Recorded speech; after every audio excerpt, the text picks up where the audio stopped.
Hey everyone, this is Louis7, and today I am starting the Fate of Gundabad expansion in the Lord of the Rings Online, which just came out a few hours ago. So to start the expansion content, you do have to complete chapters 1 through 4 of the Legacy of Durin, and I have already done that on Louis. And also today I did a little bit of inventory clean out, so it is cleaner than usual at least, so I will go ahead and accept this, but before I accept it, since it looks like that will take me to Glowin in the War of Three Peaks, before I do that, I thought we could check out the trailer. I have not seen the trailer. I decided to wait to do that until I started the stream, just so I can kind of watch it with you all, because, yeah, trailers for LOTRO can sometimes be interesting. So let me get this. There we go. And here we go. I think you all should be able to hear it when it plays. Very red.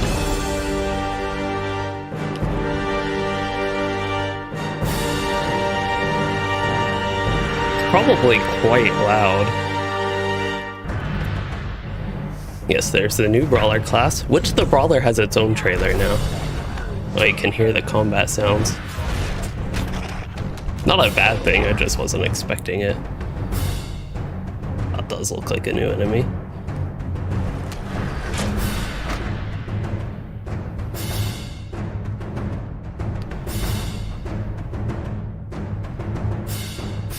Before we continue, okay, I just wanted to make sure I was actually on a higher quality setting.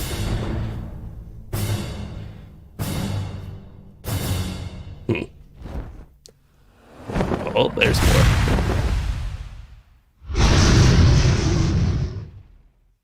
That actually wasn't too bad. For just compared to some other LOTRO trailers, I did not think that was all that bad.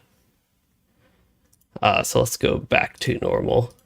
Unfortunately, it will take me just a second to get everything back set where it should be. But yeah, as far as the trailer goes, I didn't think, as I mentioned, it was all that bad. So I can go ahead and start with the content and just making sure my audio is all working and everything. Okay, everything looks to be good now. And while we just watched the trailer at the very beginning of this, I can finally get to chat. And I want to say hello to Yusuario, who was here before the stream, and then Nathan Phillip Connors, where are we? War of Three Peaks. All right, make sure I'm on the right track. And then Toasty Ghost Games, you were recommended my channel after recently getting back into LOTRO. Hope you enjoy the content on the channel and hope you enjoy LOTRO as you get back to it. Okay, so we have to go to, this is some questing I did in the beta. All the questing I did in the beta, though, was what was necessary to go to Gundabad. So I have not really done that much, and it's exciting to see where all the stuff with this will lead. So thinking, don't need to talk to this guy. Meet the, outside Zarkle Saloon. Well, maybe I should read first. Are they outside, like outside the gates? Actually, forget. I was just talking about this being the one part I did before, and these guys are the survivors, okay. I plan to, just as a heads up, maybe pay a little bit more attention to the quest text, but if y'all have any thoughts on that, as far as reading it out loud a little bit more, what I plan to do is more so skim through things, because one thing with me and games is I like the gameplay to tell me the story, but in LOTRO there's often a lot of extra text for extra story, and usually that is quite passive to me. Why is my tracker going to that? We're going to the upper floor. How to get to the upper floor? Know how to get to the upper floor and the other one, but here it is. Gungan. I didn't even know he made a trailer, to be honest. And yes, Spirosaurus. There is the new Brawler class that came with the expansion. It technically came out with the pre-patch of the expansion update 30.3. Okay, we're going downstairs now. Also, I do want to point out that I am trying something new. I finally got another hard drive. It's actually a solid state drive. Planned to become more of a primary drive for me. But the point is, I have more space to actually record stuff a little bit better. And something I've been trying to do is record my stream, so when I play back gameplay, I don't have to either deal with the face cam or the cat cam. And okay, collecting pickaxes and shovels, and that way it's higher quality. I record in pretty high bitrate on OBS and can only stream what my upload speed allows, basically. So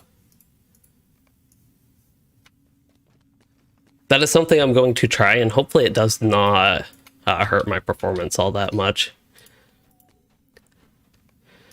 All right, so talking to all these people, talk to Prince Ingor. Here he is. You have armed my folk with the picks and shovels. Oh, now I have to talk to Durin. I doubt not that my Longbeards and I believe Durin is the one that is in the thumbnail. In case you all were wondering, there's a giant dwarf in the thumbnail for this video / stream, and it should be Durin, as well as my character. Put both of them in there. All right, so one thing, that little skippity, I don't think that was really much lag, just some weird LOTRO stuff that is regular to the game. But one thing I'm curious if there's going to be a lot of lag today, because my recent playtime, which honestly hasn't been all that much, on this server has been relatively laggy, especially compared to Arkenstone. All right, so we talked to all these people, and yep, they're quite excited. Hey, there's Bozy, remember him. He's like the most recognizable name of all these dwarves here. Bozy is. I guess Durin, but of the ones actually doing work.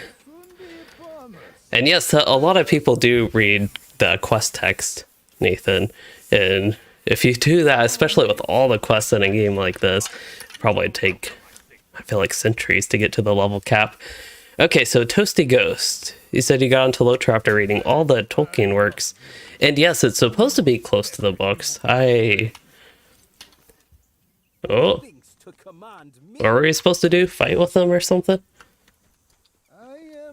High Elves have their own intro, but they eventually start with everybody else once they get out of the intro. It is during the War of the Last Alliance, I guess that's what it could be called. I'm actually not familiar with the name. Yeah, the population's not doing too bad, 732. I know it used to be at that like regularly for a while, but at least it's been a while since I've seen that again. Not that I've actually been on Arkenstone much the past month or two. A crown ill fits two heads. I am Ruveran, and I say to you this. You command nothing. The masters of Gundabad are generous to those who serve them. Hi, while we are waiting here, need to get my phone charging. Of his warriors. Orcs, slay them, and you will be rewarded. So I did see actually earlier it was lower ever since I logged on, which was honestly, I was finishing up eating. I feel like that's the story of every stream, why I'm late to streaming, but I was finishing up eating and the population has only gotten higher since then. It was 670-ish, I think, when I logged on. Maybe it was like 677 or something like that. And also even earlier today, it was actually a lot lower. So it seems to be going up. I think we're probably getting pretty close to peak time, if I had a guess. Oh yeah, I forgot they changed all the mob scaling, because when I played the beta, I wasn't really interested in the combat too much, just checking stuff out as usual. Why am I doing so much damage? Am I just not used to the damage this character does with the new LIs? That is entirely possible, but that just seemed like a lot. But yeah, when I did the beta, the mobs were not actually scaled. Their stats weren't scaled for 131 to 140, so they all had level 130 stats. And it was kind of very easy plow through. So I'm interested in what they do with the difficulty, especially because this expansion will be balanced around the new legendary items, which are quite a bit stronger than the old ones. Talk to Durin. Let us see how the work progresses. We were fighting all those enemies, and then all these working dwarves got rid of all the ice. We didn't even get to see them break through the ice. None can stop us, my people. My friend.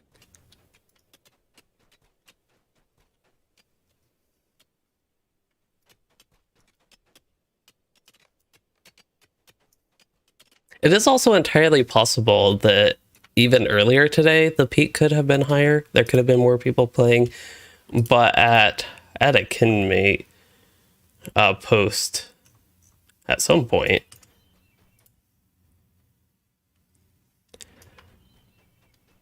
Let's see, 599 on anonymous, so 600 at like 4:43 my time.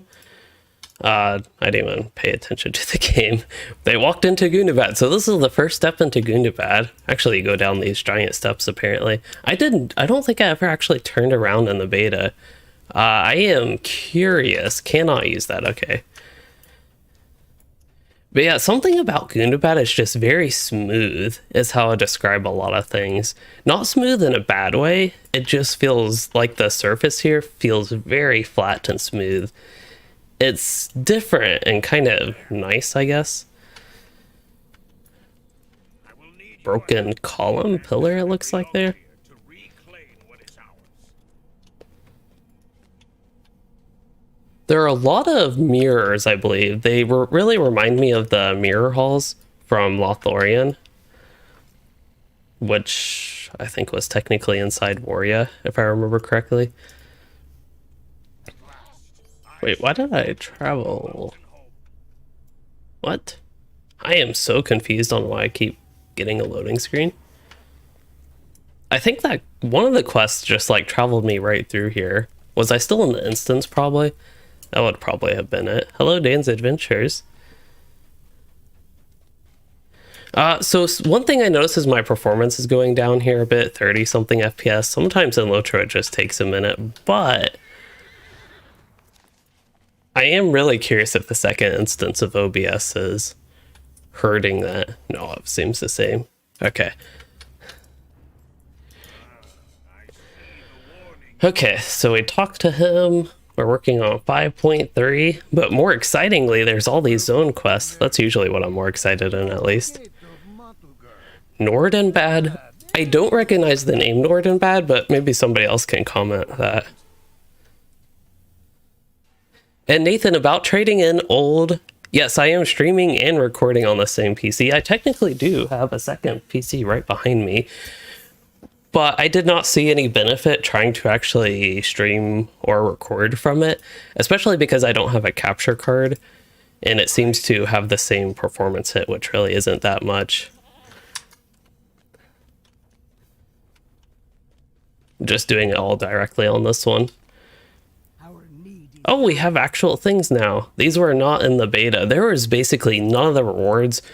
The state of the beta for this expansion was honestly a little bit scary, just because so much of it was not done. But hey, it's nice to see there are actual things here, even if it's only crafting recipes. Oh, that's the crafting vendor. That would explain why there are only crafting recipes. Yikes. Here's the quartermaster. I mean, the reputation vendor. All right, so we have all these different locations I can eventually muster to. We have some housing decorations. We have random yellow level 140 armor. Not a bad thing to see that, but it really does seem random. Stats on these are kind of crazy. Yeah, it'll be interesting with this expansion not having... Wow, I am so overcapped on these physical stats. I mean, on the offensive stats, but anyway, it'll be interesting with no vitality essences, I think. Yellow pants. That is so weird. They just have 2 stats and then an essence slot. Hello, Jessabella.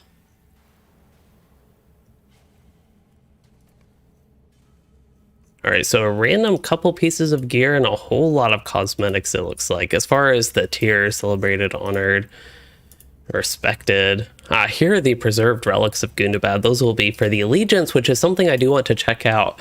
I guess that does get me on what I am going to be doing today. So today, I do not plan on doing a whole lot. I just plan on checking out a bunch of different things. So I won't have a heavy focus of anything in particular is more so what I was trying to say. I think I got quest progress on accident. So there's the crafting guy. But I do plan to check out the missions. You have to join the allegiance, and I believe there's a new allegiance panel somewhere. I thought you went to your character panel. It used to be like in the reputation. I actually did think it was in the character panel. Is it somewhere here? Oh yeah, it has like the up thingy, right? Nope, that didn't do it. Activate and never surrender. Actually, I forget what it was. I thought the carrot key, that's what I was thinking it was. Okay, so it's supposed to be somewhere here. I'll find it eventually. There's filters, collections, system. I thought it might have even been system. Character, allegiances. Okay, that has no keybind right now. Hello, oh my god, yes it is a nice day to play LOTRO. Here, I'll add the... Actually, that's supposed to be my right slot too. Oh, is allegiances already there?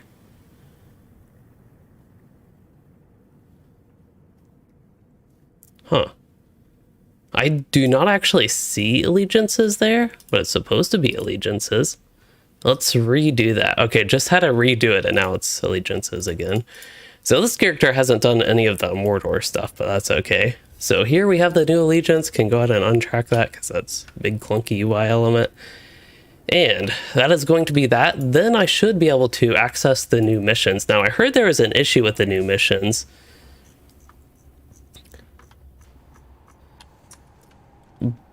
For lower level characters, I don't know exactly what level.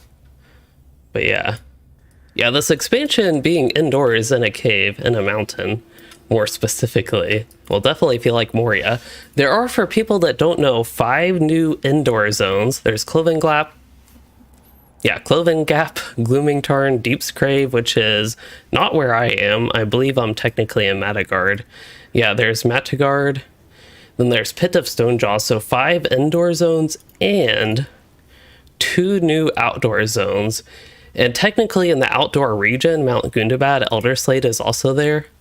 So it's like 3 outdoor zones, but one of them we already have. And there is a connection, I guess this is a tiny spoiler, connection to Ingmar that you can actually go to.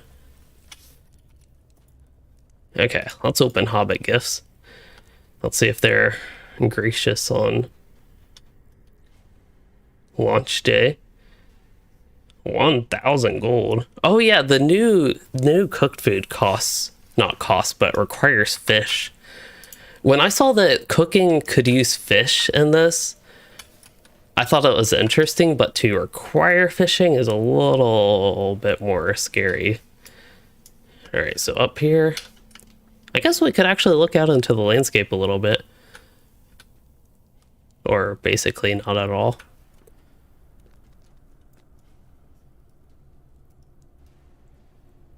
Not much view distance from here. I do have my settings either maxed or nearly maxed.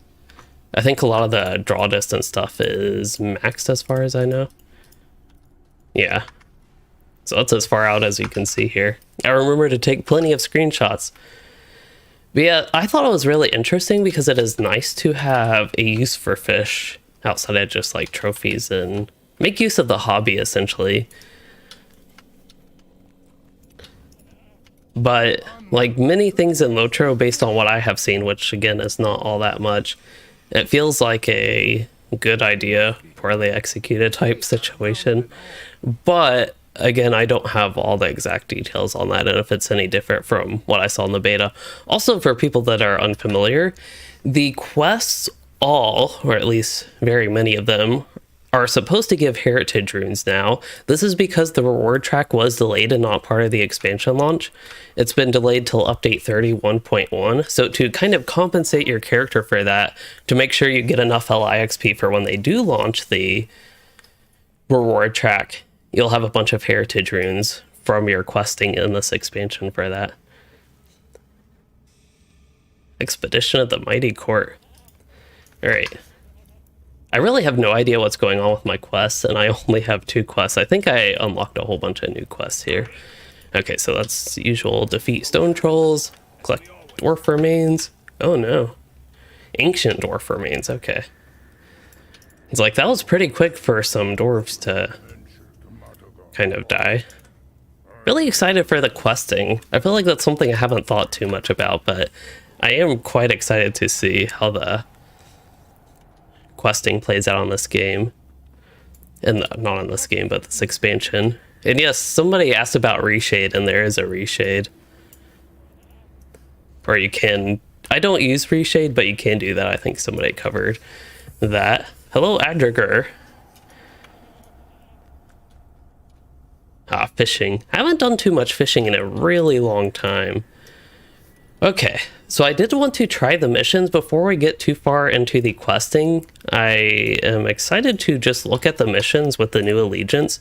So we will hold that. We'll build up the anticipation and excitement for the questing, and I will try to find... Let's open this box first. I see a glowy box, so I gotta click it.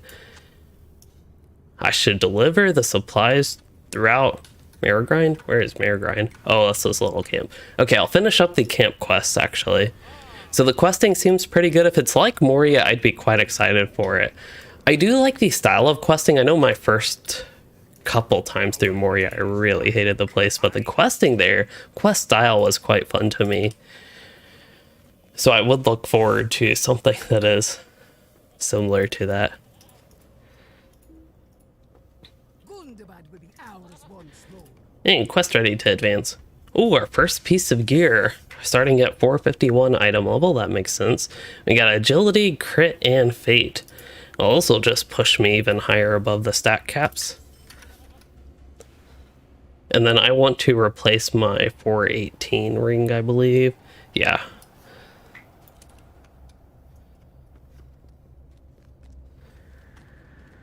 Yeah, my morale is really not that high on this character. His gear isn't the best. I don't even know what virtues I have equipped. Apparently I have honor. I should probably swap one of these. It'd actually be... I hate to swap valor. No, I should swap determination before I swap valor. Make sure I have loyalty on earning. Do I already have that equipped? There we go. That just took forever. Oh yeah, New World, it will, depending how this expansion plays out, at least, sorry, I have a cat bumping the microphone. It'll probably be a while till I get to that, but exciting to hear you transferred to Folkvanger. Missions, that's right, gotta try to stay on track. Oh, my Breeport is on cooldown. And this character, he's in an unfortunate situation where I valored him. He was around level 40 when I did that. But he's missed out on a lot of the old musters and the such, unfortunately. There were a lot of things I wanted to do to prepare for Gundabad, and one of them was to go back and acquire like tons and tons of these old musters that this character just didn't get because of the valor. I think, yeah, I used the 120 valor on him. Greetings. While the valor is great in getting you caught up to the latest stuff in the game, that is one of the bad parts of it.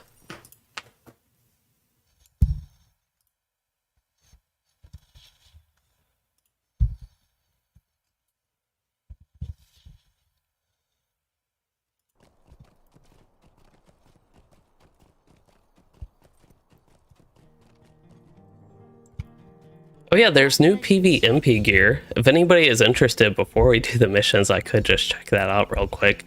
I do not believe this character has done any PvMP, but again, just to check out the gear, see what it looks like, I can do that.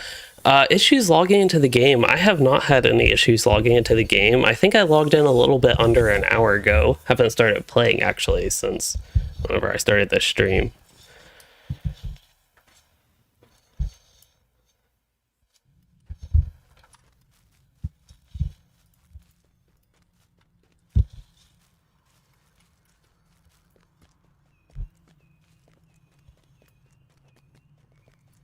All right, new armor is over here. Oh, there's lots of people here, of course.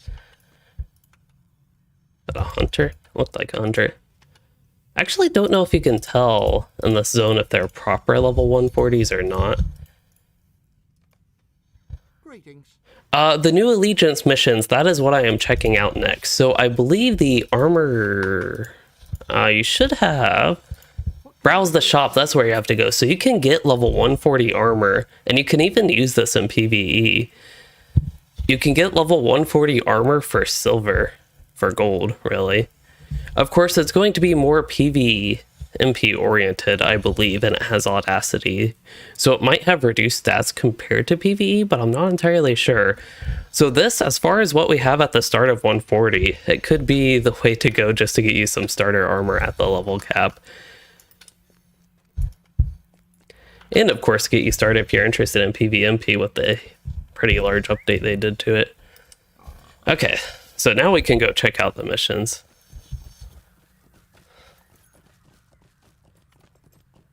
If I can find the stable master. I still have the cat, at least she's on the cat cam, but it's still distracting me here. Actually, I should have gone to Thorin's Gate. Let me do that. In Bree, the missions people are a little bit inconvenient. That's also one reason I'm really missing the Galtrav muster that my other wardens, especially the one I play on Anora a lot more frequently recently, has, because that takes you right next to the missions recruiters guys. All right, so there should be something. Wow, that's a lot of lag here.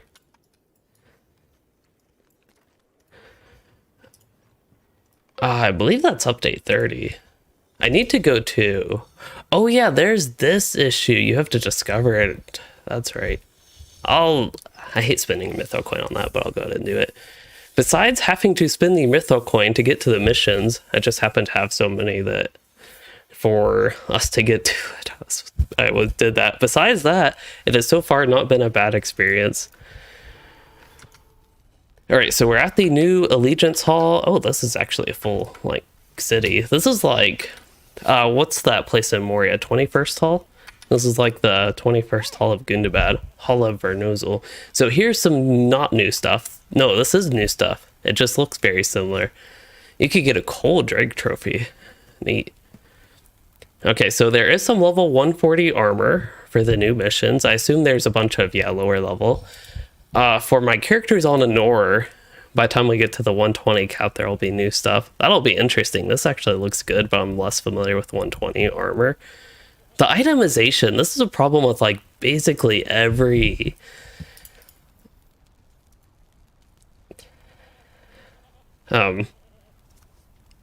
every set of missions, armors, the itemization on it isn't that great.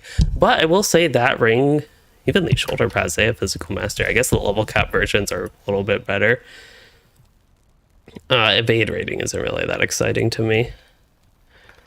But yeah, those two pieces actually don't look all that bad. Otherwise, there's Relic of Gundabad to help the allegiance points. Well, that's fine. There should be an allegiance vendor, I think. Also, I don't know why that goat is standing on the other goat. Seems a little bit rude. Oh, okay then.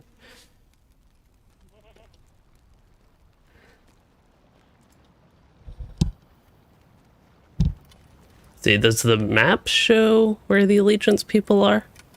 Like, there's the missions reward. Oh, here's missions.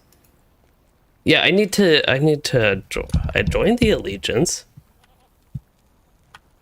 Yeah, the ability to purchase PvMP gear. Why is the D-log all weird? They added a black box around it.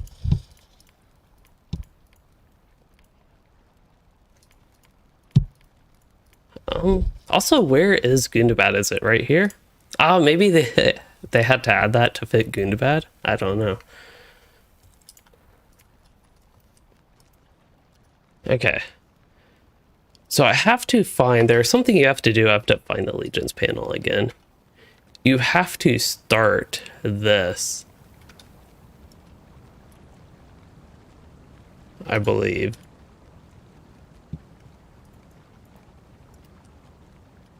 Oh, there's somebody. I see something on the mini-map, so that might take me where I need to go. But yeah, to start the missions, you have to start the allegiance, so I'm guessing this is what I need to do. Guessing this is Explorer. This is stuff you're supposed to be able to do starting from level 20. It even says, how can I join the Zalruga Clan Allegiance, and then how you participate in Gundabad missions. So I have to talk to and do all that stuff with these people. So these are all the Allegiance rewards, the Dower Hand.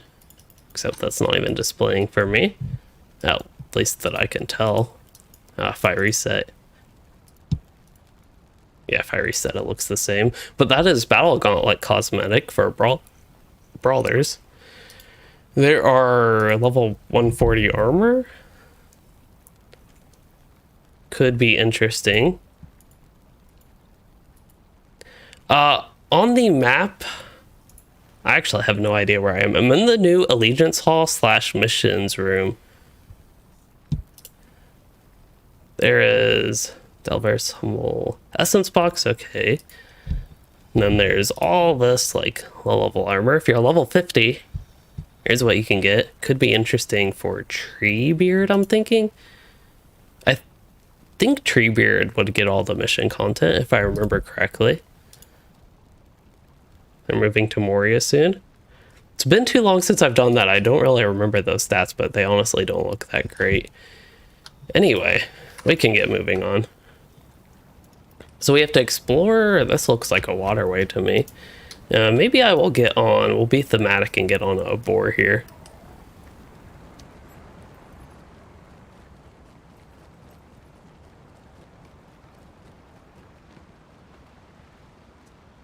Oops. That's what I get for reading notifications. I got a bunch of Twitter notifications, so I guess there was some activity with my tweet about starting this expansion. Oh, that's actually... Ooh, random vendor here. So, oh, this is the crafting hall? I feel like I'm in one of those field thingies. Farming field. Alright. But yeah, this hall is pretty neat, I will say. Getting still some performance issues. I, again, don't know if it's somewhat my end of things. Having so many OBSs up. Maybe I could hide the preview on this. And even just minimize it. Ignore it for a while. I still don't know where I'm going.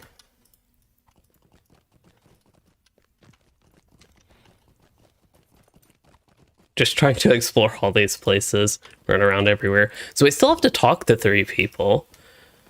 And then we have to explore the living quarters, the balcony, and the throne. Okay. That looks like Tinker, Jeweler, maybe.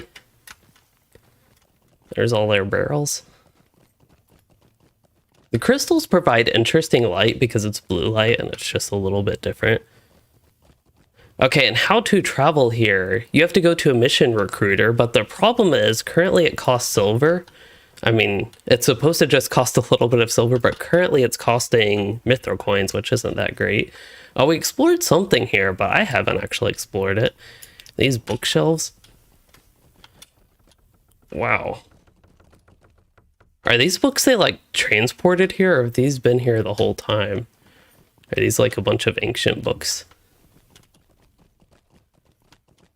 I just have to wonder how long it would have taken to fill all that out if we're trying to reclaim Gundabad and there's just like one dwarf sitting there filling out the bookshelves. And as far as the physical location of this, geographical location might be a better way to put it. I actually have no idea, but I'm really curious. Oh, this is quite neat. It's one thing from the beta. I mostly looked at the world building ultimately. And I really did like it.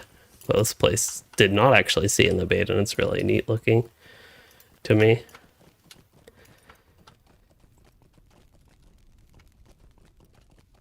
And just like everything else in Gundabad, it really feels huge. What is the best way down? Jumping?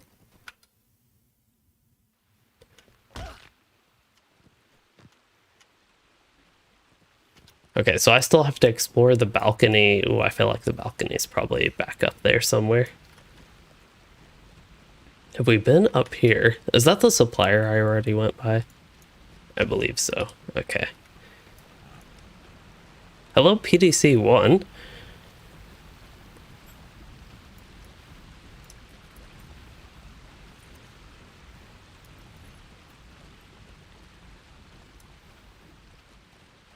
Here it looks like some forges.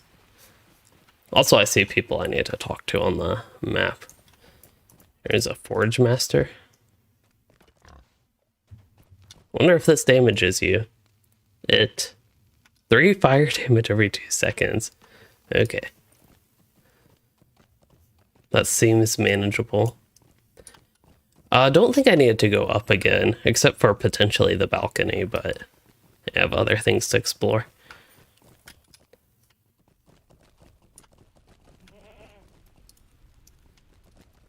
All these random goats, it's really interesting to me. Definitely getting some jumping lag. Alright, so Allegiance people I need to talk to. Here's the missions guy. There's the quartermaster. And now we just need to explore the balcony and the throne. This looks like... I guess it's not the throne. Like, if I had to guess where the throne was, it was actually up here the whole time, but that is not the case. There's a nice statue. Don't know who that is, but... those also look like nice hammers.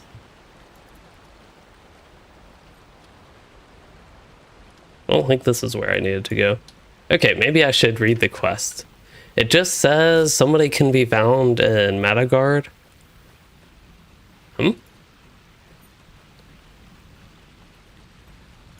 Oh, so Renozel is in Madagard. Okay, didn't actually know that. And then it doesn't say where all this other stuff is. Wow, it's actually making me explore. So, yeah, I have to find the balcony and the throne. I keep going this way and I don't know why. I feel like I'm magnetized there. At least I'm getting a lot of sightseeing done, even if it's just this one building. There are a lot of sights to see here. So this is the set of steps I went up the first time. We'll just go back up here and see if we can find a balcony and a throne.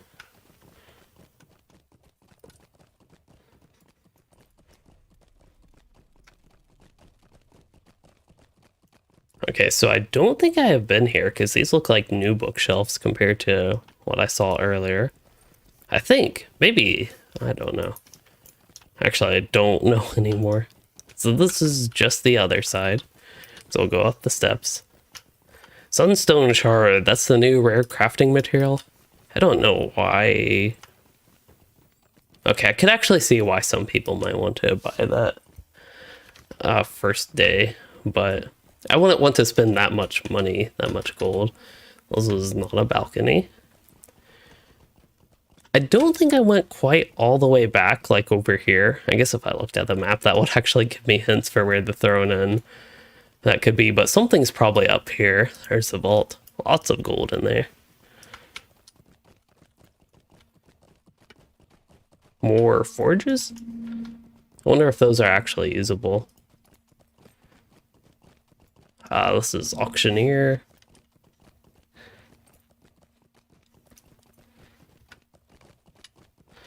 Okay, so there is, yeah, the throne, I assume, with the proclamations were made by the Lords of Gundabad.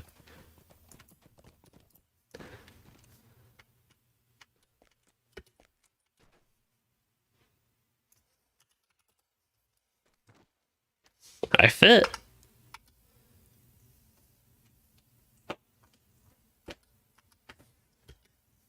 This is a little bit of an odd throne, I will say. Just up these giant steps and then it's just that. Seems like you can't really see from this angle all that much down there. Can't even see on the steps. Just a little bit of an odd structure. I guess it's also the ancient throne, or not the ancient throne, but an ancient throne.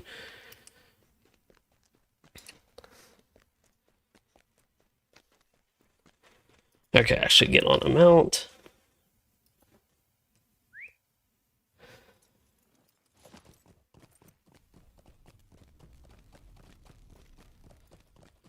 So still looking for a balcony. Which again, I would usually assume that a balcony is on a higher floor, but maybe I have to... I went there. Have I gone there yet?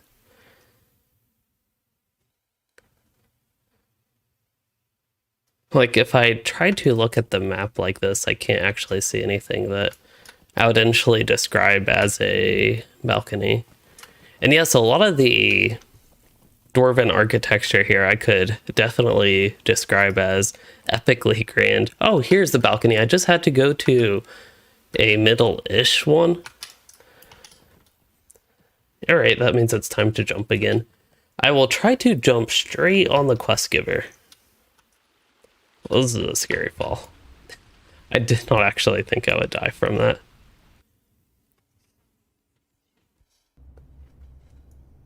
Where am I? Okay, so the allegiance place is over there. We can do some traveling. I'll get the Sable Master while here, though. Can't believe my... Well, actually, I should believe my first death in Gundabad was from falling. But can't believe it was from falling that where I didn't expect to die. And I'm guessing one thing that helped with that lack of expectation was that I am too used to New World where you can fall from, like... I don't even know if you can fall to your death in that game. Do I want to go up? Probably. Usually going up is good because you can fall, but then I guess the question is, can you fall safely? Let's see. I think I'll have to turn anyway. We'll just turn back up here. Good thing they give you a map. This would be a nightmare to navigate without a map. Quest available. I will do that later. I'd like to go ahead and accept the quest. Oh, gotta get rid of these hiccups, but I would like to go ahead and get that. But I feel like I should do the questing in a little bit more of an order. And I do want to stay a little bit focused on the missions right now. Okay.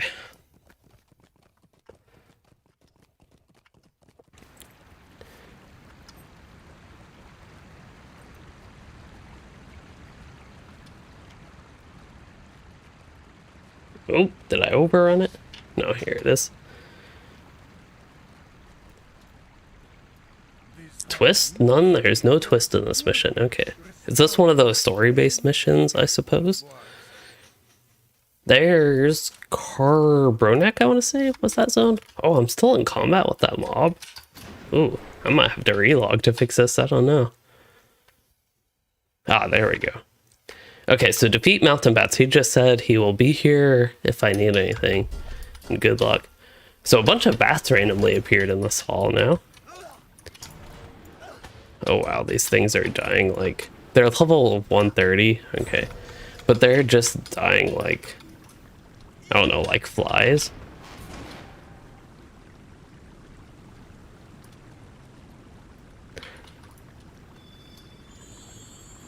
Oh.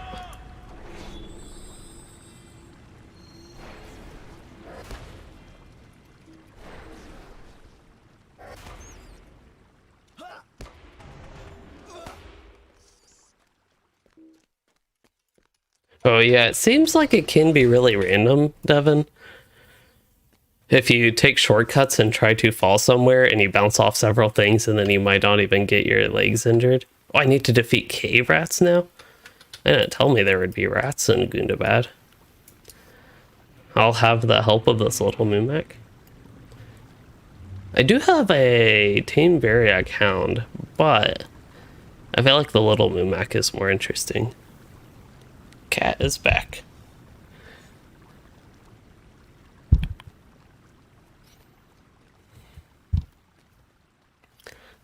Okay, where are these rats? can't get on my mount here. Also just realized I didn't have my movement speed buff. I wonder if the rats are upstairs or where? Here's one. I almost feel like there's going to be a third mob on the third floor.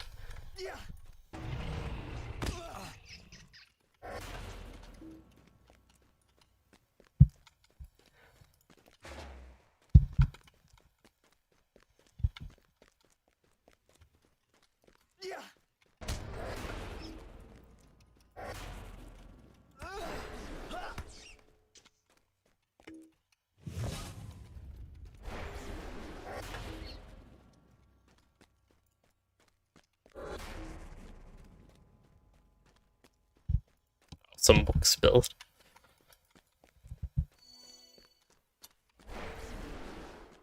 Oh, survive the well in Moria? I don't even know how that would happen, actually.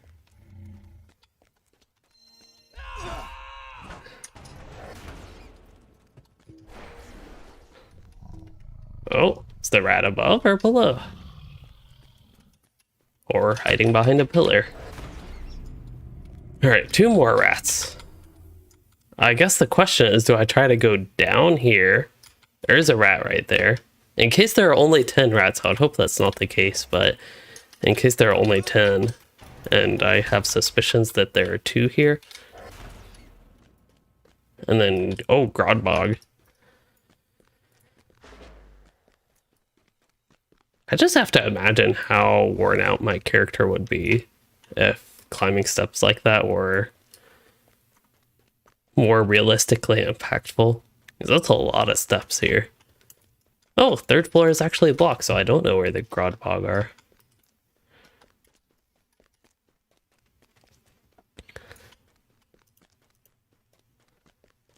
$200 of those. That's a lot. Maybe that gives hints of how much item XP you'll actually need with the reward track.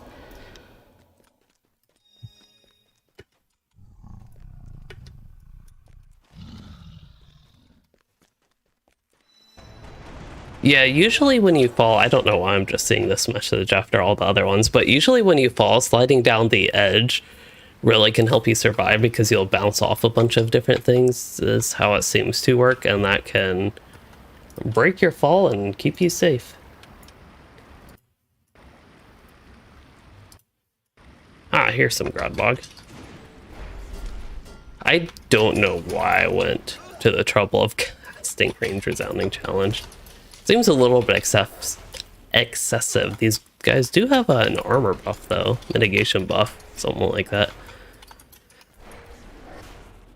So it might actually take a couple hits to kill some of them.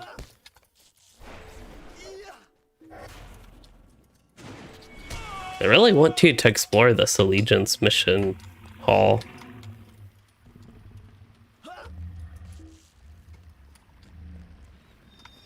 Ah, Berg with slow fall. I suppose that could work for the Moria well as well.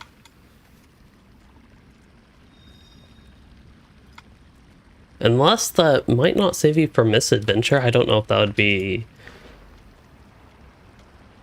if the Moria well is supposed to be like more of a misadventure rather than falling distance. Gundalag. I've tried to spare you all from all the puns. But yes, Gundalag is a popular one. And what I am testing is if it's actually Gundabad or if it's Gundagood instead. They might have to change the name of the expansion if people like it so much. Oh, there's even more enemies. I did not expect that. I expected the third time to be the last. That's what Mario taught me, at least.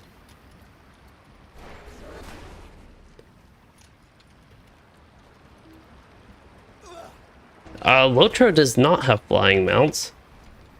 Though flying bats in Gundabad could be interesting.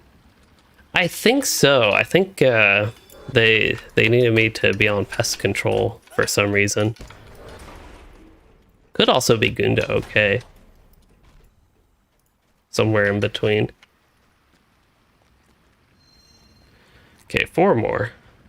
So graphics overhaul, they have said will be some slow changes to graphics, just general improvements over not just 2022, but over the next few years. Now, I don't know if this is targeted for 2022, but they are planning a 4K UI upgrade according to the executive producer. And it sounded like that was a for sure thing going through. But I guess the question is when, if it actually will be next year. It's hard to think it's already November 10th, at least for me. All right, one more stone claw. You're hiding somewhere. I will find you eventually. I actually cannot get on the mounts right now in this mission. But I do have the new mounts. At least the mounts and the collectors and ultimate bundles. Where's this last Stoneclaw? Is he in the middle? He is in the middle.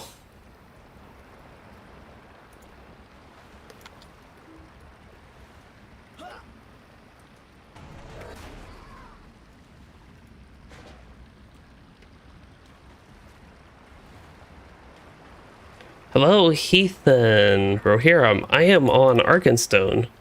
I know it's a rare sight to see me play here, but when there is new content that is added, I do go back here. Also, as a character, I actually do prefer Louis Din.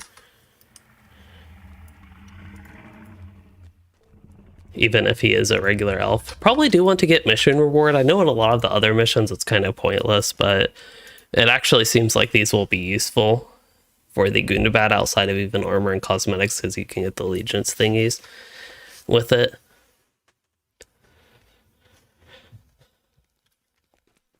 Cat is back again.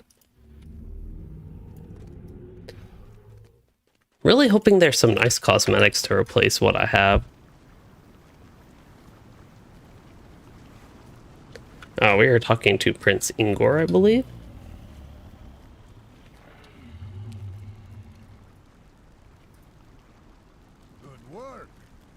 Oh, Journey to the Hall.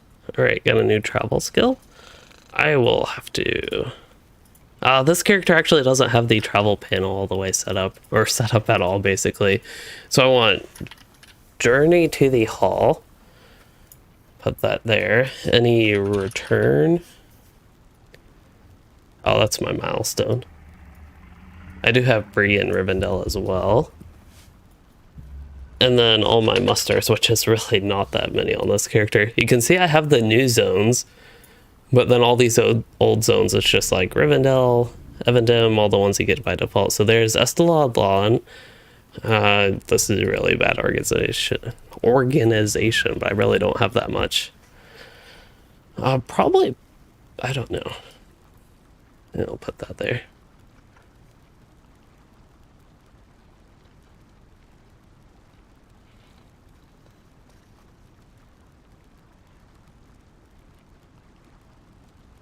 All right, so I believe we are done with that until we get tokens of Zelruka. So I have tokens of Zelruka, and you can get those, okay, from some pristine relics of Gundabad. And you can get pristine relics of Gundabad from preserved relics of Gundabad. And you can get preserved relics of Gundabad from relics of Gundabad. And you can get relics of Gundabad from Gundabad mountain marks, so they'll always be useful for something. And yes, the cat is laying right on my arm and in front of the keyboard. Alright, mission. There are only 2 missions? Oh, there are 6 missions. I wonder if they have it as 6 missions a day here. I also don't know, are there any daily, weekly mission things? Oh, there's somebody over here with something. This could also be his own quest. No, here it is. So 5 Gundabad missions daily and a 20 Gundabad missions weekly. That can also get you some of these relics of Gundabad.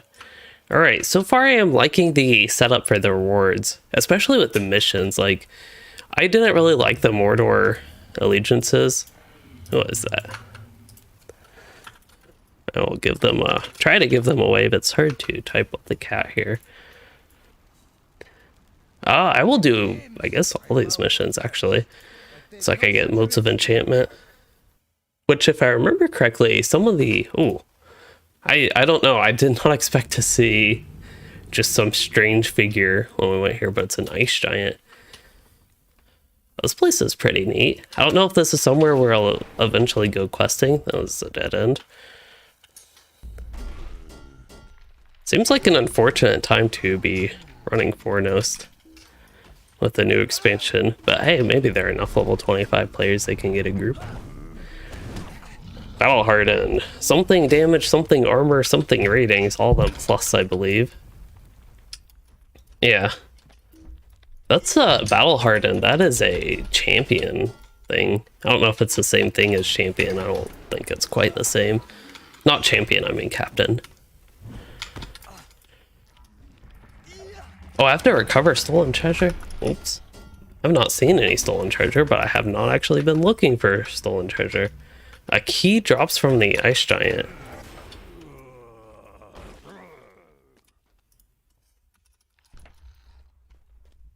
Ooh.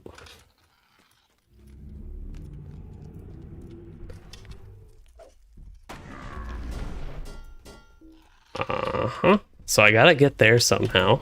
I had a key drop from an ice giant. So there's a stolen treasure. So we know what it looks like. Oh. Is the key an item I need to use? I have a black steel key. That's not much help. Maybe I'll open with the black steel key. Finally actually open something with this character at level 140. Yeah, a key drops from the fallen ice giant. But oh, that didn't seem to work with the other ones. Let's see. I've looted 2 keys and I have 1 treasure. Maybe this one? This one's open. There's another key. So I've looted at least 3 keys. And now I have 2 treasures.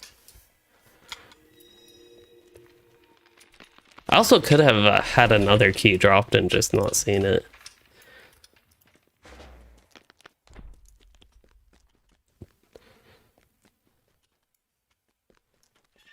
Okay, this one open.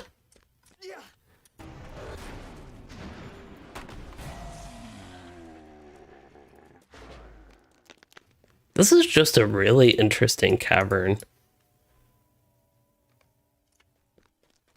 This part looks like a little bit of a hot spring type thing. All the steam here. At least I see it as more of a steam. It could be a fog, but it looks warm.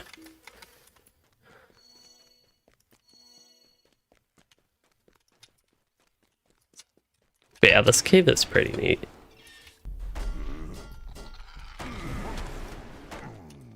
I didn't know why I bother like going with Ranger's Outing Challenge again there. Force-up habit. And then regroup near the entrance to the chamber. I guess this mission, these set of missions won't want you to just leave like the War of Three Peaks ones. Plus, again, it's good to actually loot the chest. So 1 mission done. It was an interesting environment, and it seemed to be a medium speed mission. I know I went extra slow, but yeah, so far that is a decent mission to me. I got a Gundabad mountain mark and 5 motes of enchantment. I know it's not that many motes, but it really does add up after doing a lot of missions. It's one of the things that I think kind of in general with missions is when they were implemented, it just didn't feel worth running them at all. And slowly but surely they improved the missions a lot. So this one you need to destroy a bunch of things and defeat a bunch of things. A lot of dour hands. So this is kind of on par with a Wildwood mission, destroy 20 things, which are relatively longer missions. But again, with the Allegiance, I think, as far as running missions in general goes, I will probably lean towards actually running Gundabad missions. to get like progress on allegiance. Even on Anor and even Treebeard for that matter, I'll probably start favoring these missions. I kind of forgot that I could run these on Anor.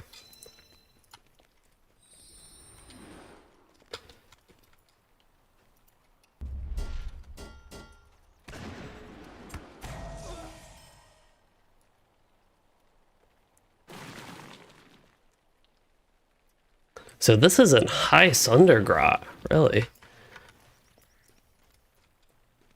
I honestly don't remember anything in Sundergrot looking like this, so by High Sundergrot, I don't know if this is technically a part of Gundabad, if we'll go to a place like this in the landscape or not. Oh, that guy's confused.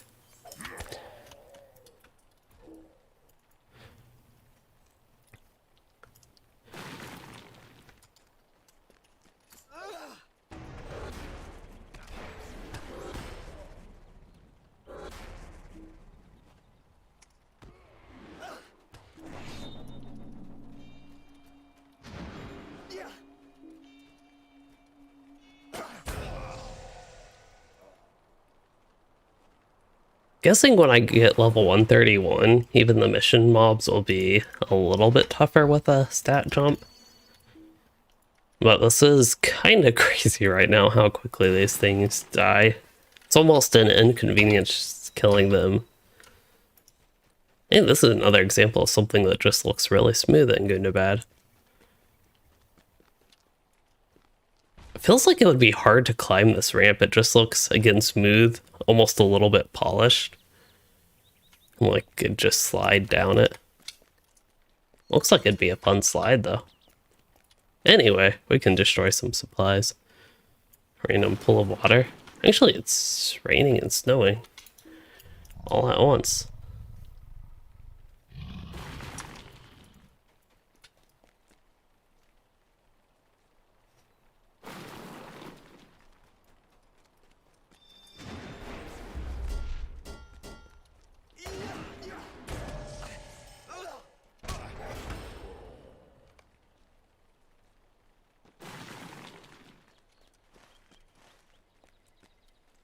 I would like to, if possible, travel pretty high up, see if we can get any sort of view of around where we are to try to estimate. Oh yeah, where's the new Robanium Map? But try to estimate if we are, say, this is Wells of Langflood. Oh, it actually shows we're right here in Sundergrot. So this is not quite that much around Gundabad. It's more so Sundergrot area. Which, based on the name High Sundergrot, that does make sense, but I just don't remember this being a part of actual Sundergrot. Now, there was in the Legacy of Durin, if I remember correctly, a part that took you around Sundergrot, but also above it. But once again, don't remember it actually being this at all.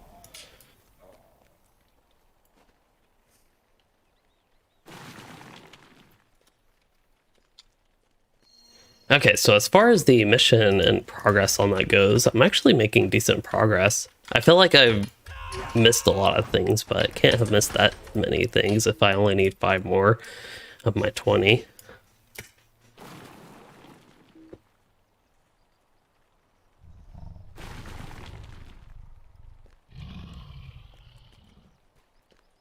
Oh, this is blocked off. 3 more mining tools. I think I already went up there. That was... Actually, I forgot what this was already. This, yeah, was a drop-off. I do see enemies. Oh, right there. Yep, and here's some of the barrels. There's that floating platform. Wonder what that is exactly supposed to be. I couldn't tell if it's a mirror. Can't tell if it's a mirror from here, but it doesn't seem to have a connection based on what I can see here.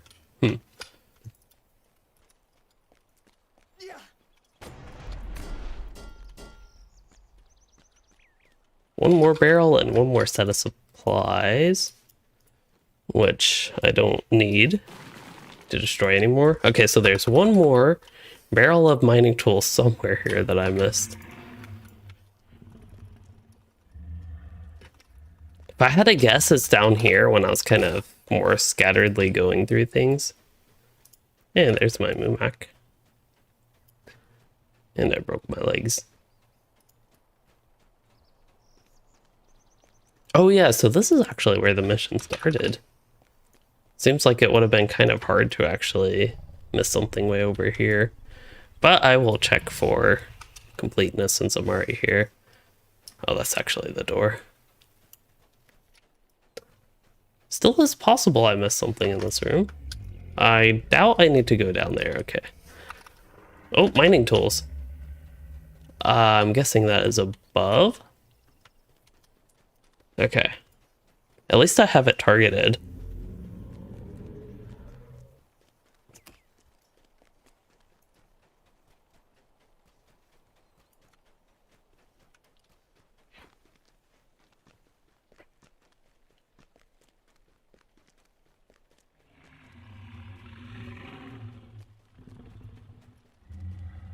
There it is. Oh, there's another one over there. If only I had paid attention before I went all the way down. They did have this NPC conveniently located. So far, I feel like the whole 2 missions I did, finishing the mission has been just more of a convenience than the War of Three Peaks ones with the box and the NPC.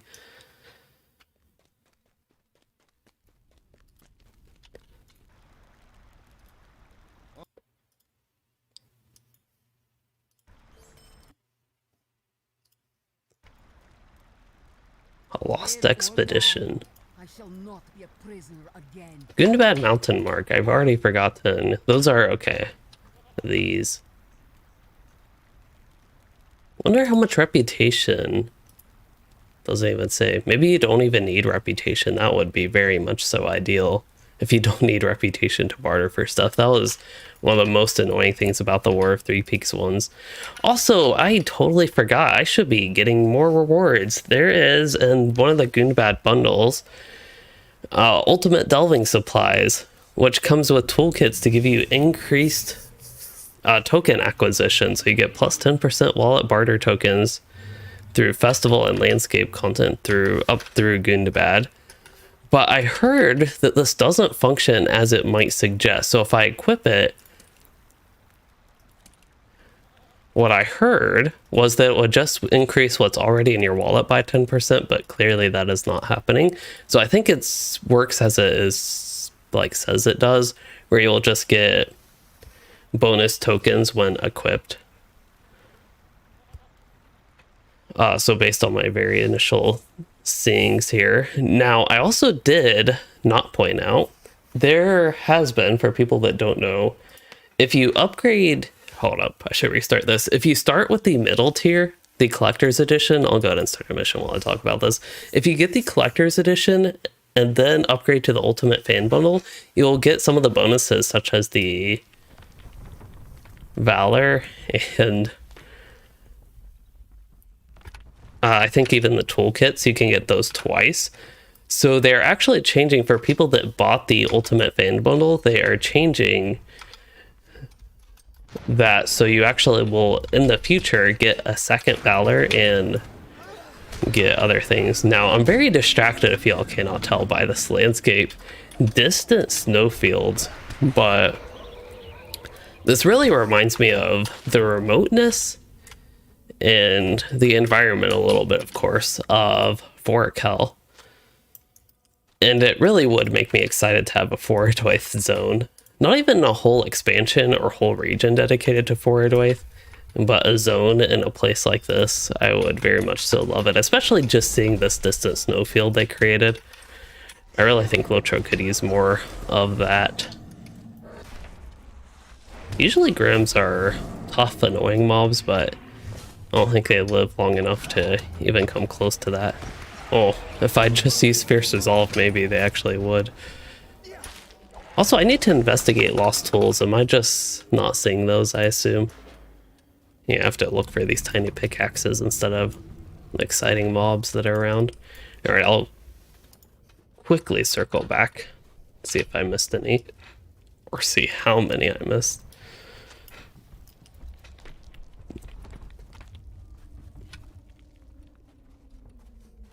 It would be neat to have an instance in an environment like this, I think, as well. An instance of Grims and Drakes. Could have a pretty unique, like, 3-man that's just a giant Drake in a random snowfield. Yes, if you purchase the Ultimate Fan Bundle in the near future, I thought that fire was glowing for some reason. In the near future, you will get a second Valor and at least a second delving supplies, maybe a whole delving supplies, but I think you're supposed to get another toolkit because people who bought the collector's edition and then later upgraded, because that is a new feature you can do with this expansion, they upgraded to the Ultimate Fan Bundle, they would get rewarded all the stuff twice.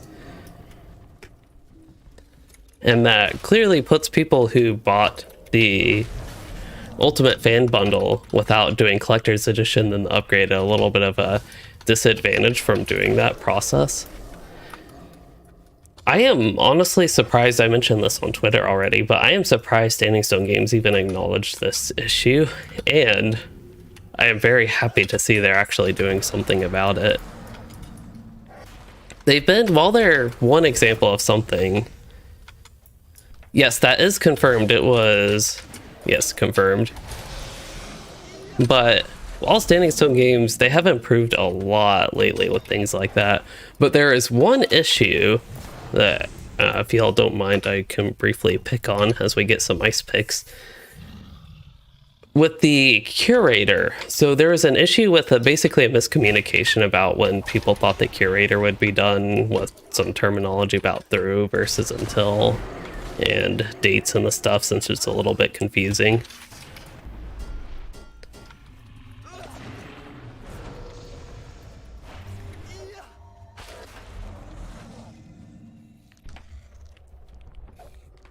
But one thing I feel like they could have done to improve that whole situation with the curator is just had it out for a little bit more, or moved, like, given some compensation time for having the curator out a little bit more.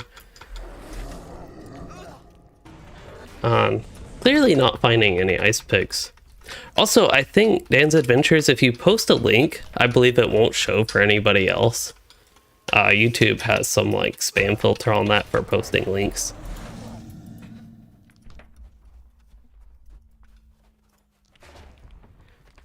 But yes, there's a post on the LOTRO forums about that.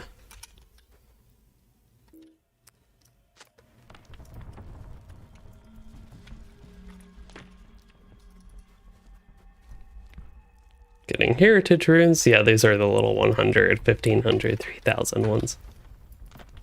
I wonder, in this update, did they have the level? Minimum level 45? Did they update the minimum level of a lot of these other ones? Yes, they actually did. Minimum level 130 for the 475k. 320k's minimum level 120, etc. Kind of surprised, at least I haven't seen too much backlash about that, but I honestly expected people to be a little bit upset about that, especially for already acquired heritage runes. Well, it's something that makes sense, and going forward, I think that's a mechanic that a lot of other systems in LOTRO could use. You get progressively more experience as you get higher level stuff. I really think Virtue XP could benefit from a system like that, where the first few levels you don't get much Virtue XP from, like, the low level deeds, but then high level deeds you get a lot of Virtue XP, but at the same time the high level virtues cost a lot of Virtue XP. This is a mechanic that is basically a catch-up mechanic.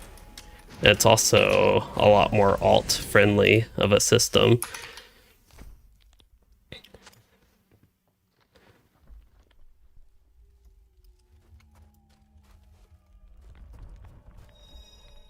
Heritage runes you want to save for the reward track. The reward track was delayed until update 31.3, so you cannot use them now. But yes, you want to save those, and through the Gundabad questing content, you will get a bunch of heritage runes because they will be used for the reward track. And the reason you're getting heritage runes is because the reward track is delayed. So all the item XP you'd essentially get from a quest has kind of gone to nothing because there's nothing that actually utilizes it right now in the game. So they want to give you heritage runes so you could use those when the reward track comes out as a sort of compensation type thing, which is much better than them doing nothing. I talked about this in one of my videos. I know I did kind of 2 videos on this, but the first one I believed, I was like, almost felt like Gundabad itself should be delayed with some of the issues in the beta and things like the reward track being delayed, but this seems to be an okay-ish, not an okay-ish, but it seems to be a compromise. It's really hard to find just random picks in this distant snowfield. I have no idea where it is. If I had floating names on and was more actively pressing delete and actually paying attention to what I was doing, it might be okay. This looks kind of like a hot spring crack that you would see in Overhaul, but nothing like that here. Minus frost mitigation. I feel like I've already been down here. See, that's why I should pay attention, and especially in a mission like this, it's really hard for me to actually pay attention while I'm going on about all these different things. But PDC1, the reward track, is going to be put item XP into it, and it's on a per character basis, I believe. You will put item XP into it, and you will get rewards for the new legendary system. Things like heritage runes, traceries even, general stuff like that, I believe. Maybe even directly ancient scripts. Okay. I'm clearly not finding this pick. Could be way back there, but maybe I'll search. Also, I could go run speed boost. See, I remember I have already gone through a lot of this and I even backtracked for some over there. It is entirely possible I need to backtrack even more, but I'll continue moving along. Hey, at least we're in a neat environment. I can turn floating names off for screenshots. Neat environment of the distant snowfield, right?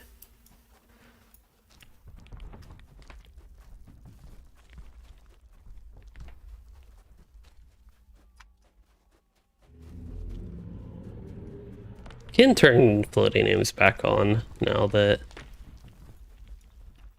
we are not taking screenshots. Or I could get rid of the little moon map and turn floating names on.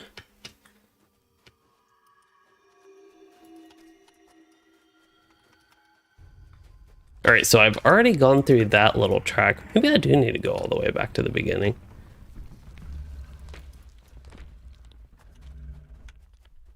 I really feel like this mission could benefit from having like 15 pickaxes, just so you don't run into this situation.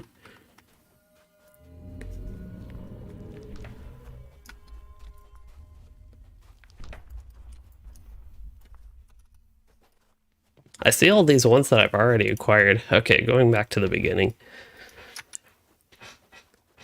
How long have I been in this mission? It feels like 20 minutes. I have been in this mission for about 13 to 14 minutes. Wow.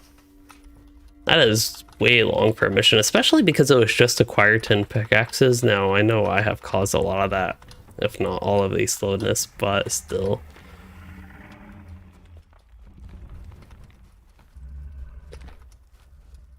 I am spamming the delete key. I don't even remember where I zoned in. Somewhere around here. I think actually it's zoned in around this corner. So we've gone all the way back to the beginning. Oh, that was exciting. Except now I have a broken leg. It would be nice if I could use my mount just to travel through this faster, but cannot. Okay, so there's a pickaxe. That's one. There's not another one at this camp that I can see. There's the second pickaxe over here, third pickaxe there. So we've passed 3 of them. And there's a path to the left there. There's also an area up in the middle-ish. And there's a path on the right. And the max level in LOTRO is 140. Hopefully, within 140 minutes we can get out of this. and find the last pickaxe. Okay, so there is another one. That is the fourth one I have come across. There's a fifth one.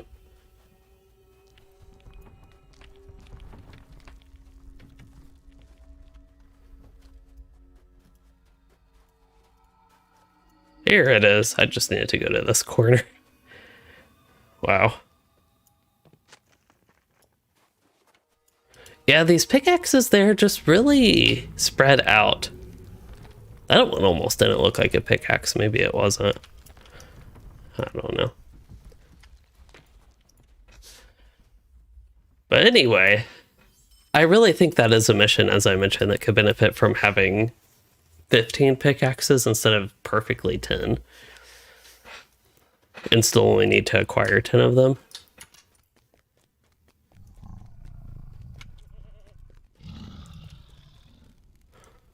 Okay, so that was a long lost expedition, but it was in a fun area. Gotta give credit for that. King of Claws. Alright then.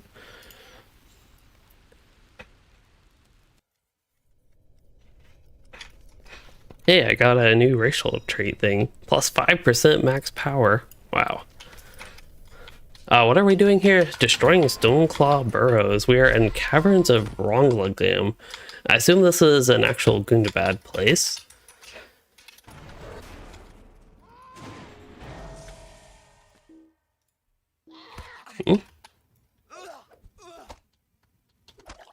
That's, yeah. Fortunately, those things are strong enough, it didn't really matter. I totally messed that all up. Just to make sure I didn't miss a burrow here.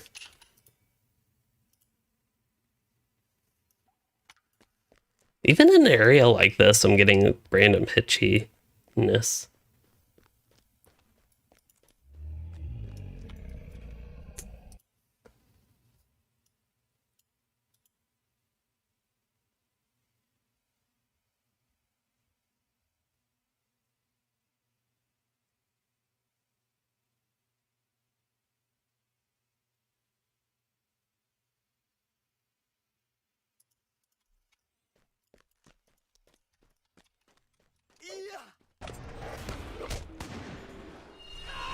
Wasn't really seeing anything as far as finding a source of the lag.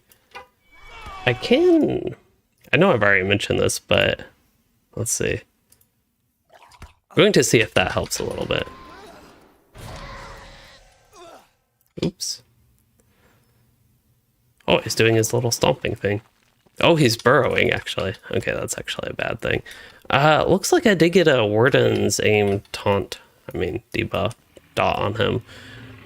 Wow. My Gambit builder alone almost killed him. That is crazy. I'm excited for the level 131 balance when things are hopefully a little bit tougher.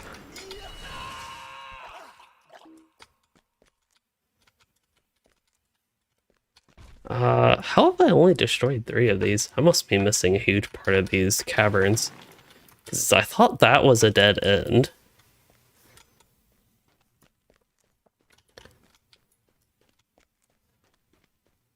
Haha. Is this guy still burrowed? Or is he just like lost and confused? Ah, lost and confused. Okay, still getting some hitchiness, so I'm going to go ahead and open back the other OBS. And start recording. Make sure it's working. It is.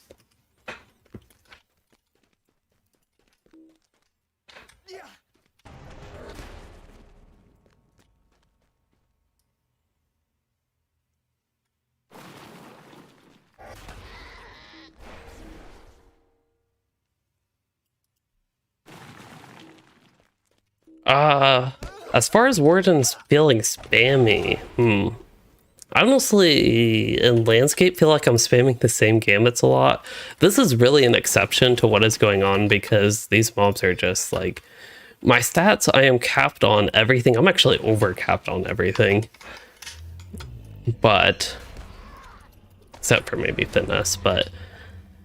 As far as the damage I'm dealing, balance is kind of all out of whack at level 130 because we have these new, very strong allies.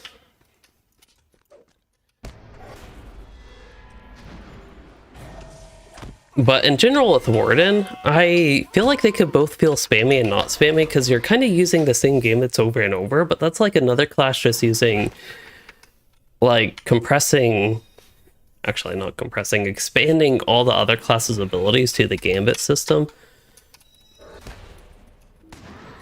But then you're just using all these builders, so you're really have,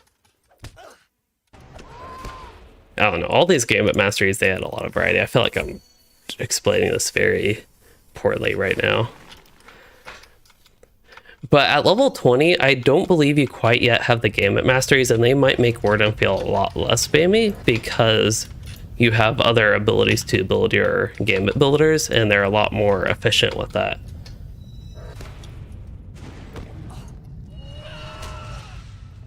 The maps in LOTRO, especially if you have verticality, yeah, the maps, I feel like the maps aren't always great to see exactly where you are and the such. That guy's being very loud. He's even shaking the whole cavern here.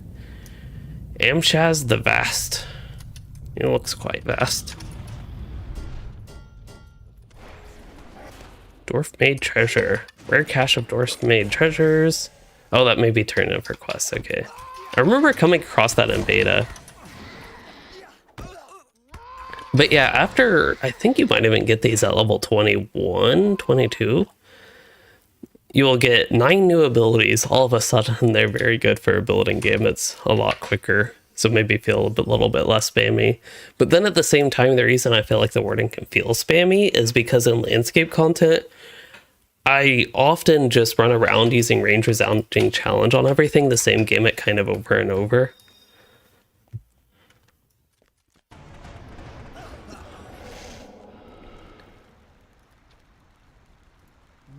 But in longer fights, it is kind of the opposite. All right, 2 more missions. They are taking a while. I honestly did not expect them to take this long. But I think it's largely due to my slowness that has caused some of these to take extra long. Like that last one wasn't too bad. We spent 15-ish minutes in the snowy one maybe. And then the other one I had to run around for a dwarf barrel. What am I doing here? I see flashing thing. Oh, it's a leak. I don't see any leak. I could just say that is fixed. And nobody, like, it was already fixed. It wasn't even leaking in the first place. And is there a problem with this place flooding? And why do these little leaks here? I mean, there's this huge water rushing down here. What's the deal with these leaks flooding the depths and not this? Do we go down here? Oh, we do have to swim. You can swim faster by jumping while swimming. For people that don't know, that is a real thing.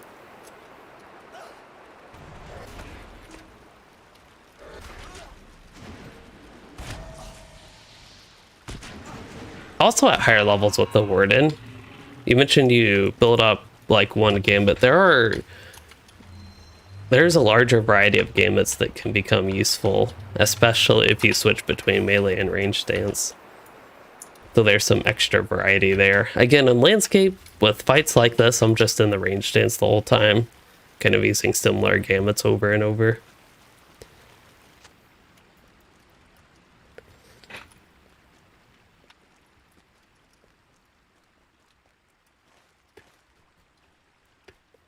I feel like I should go back and get these leaks before I try to head somewhere new.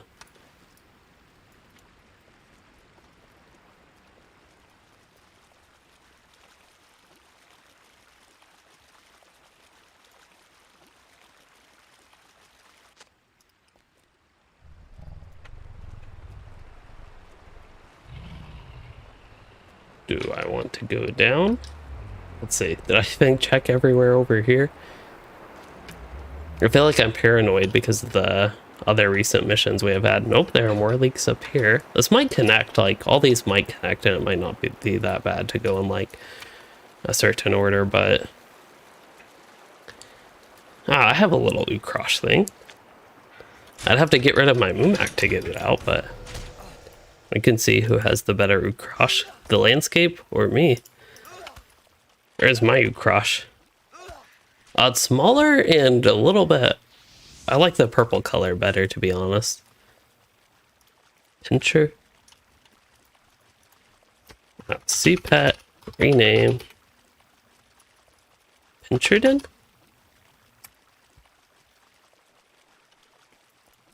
He's a pincher, but like Louisden, he's a warden somehow.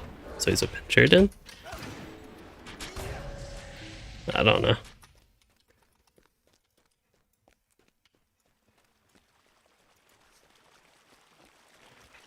Could do Ukridin, something like that, to be what he actually is. Oh, I was going, that's right. I was like, the name Pincherton doesn't sound right to me. I was going to do Pin Cheatin. That's better. It matches Louisden a little bit more that way.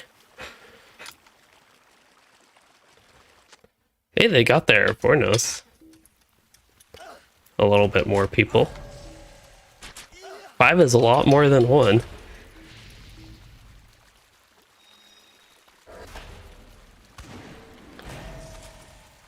That's a giant crush.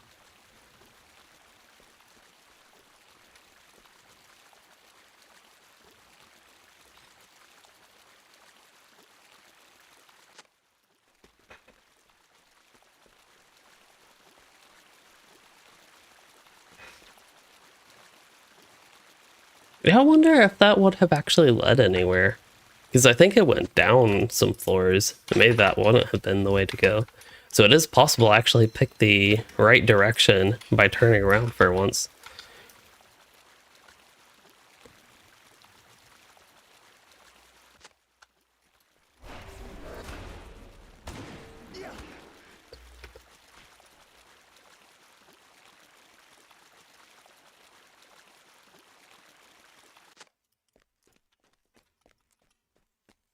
Oh, here's a lot of crush, presumably. Yep. And I still need one more leak. There's a leak over there.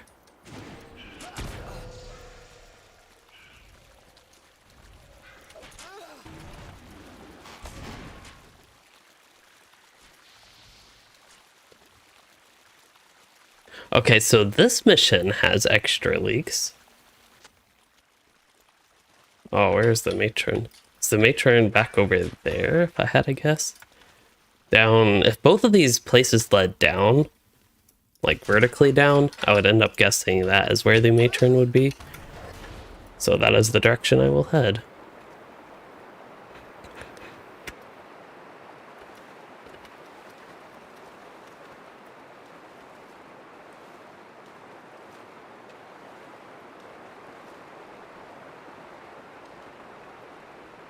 I have one of those enemies following me. I guess I did not tag it with my dot. Ukrosh matron growing louder as I approach. Somewhere around here. There she is. That's actually a big Ukrosh. Not the other one.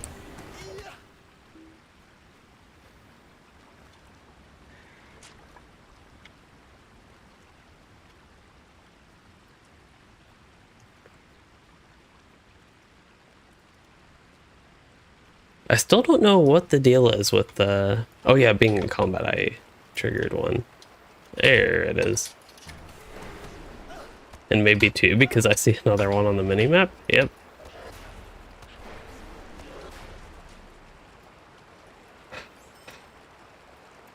Getting 6 of these marks for, I think, the past couple missions. It's a nice step up. How many I have total? I'm up to 26. Not all that much, but... I'll eventually acquire a lot. One thing I really wish with the currencies of not just these missions, but all missions, is that they were account bound instead of character bound.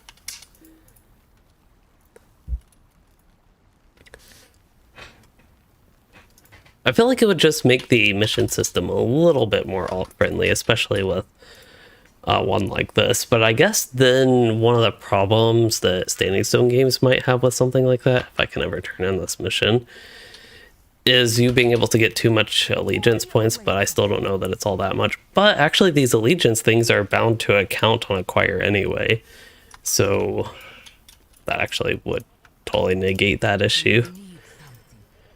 All right, unwelcome guests, the last mission we have. We have run 5 missions, very slowly, but we have run 5. Ooh, finally got my rewards from that one mission. I think I've been running missions for... I've really only been playing a little over an hour and a half. I feel like I've been playing a lot longer, but... yeah, I haven't actually been running missions quite as long as I thought.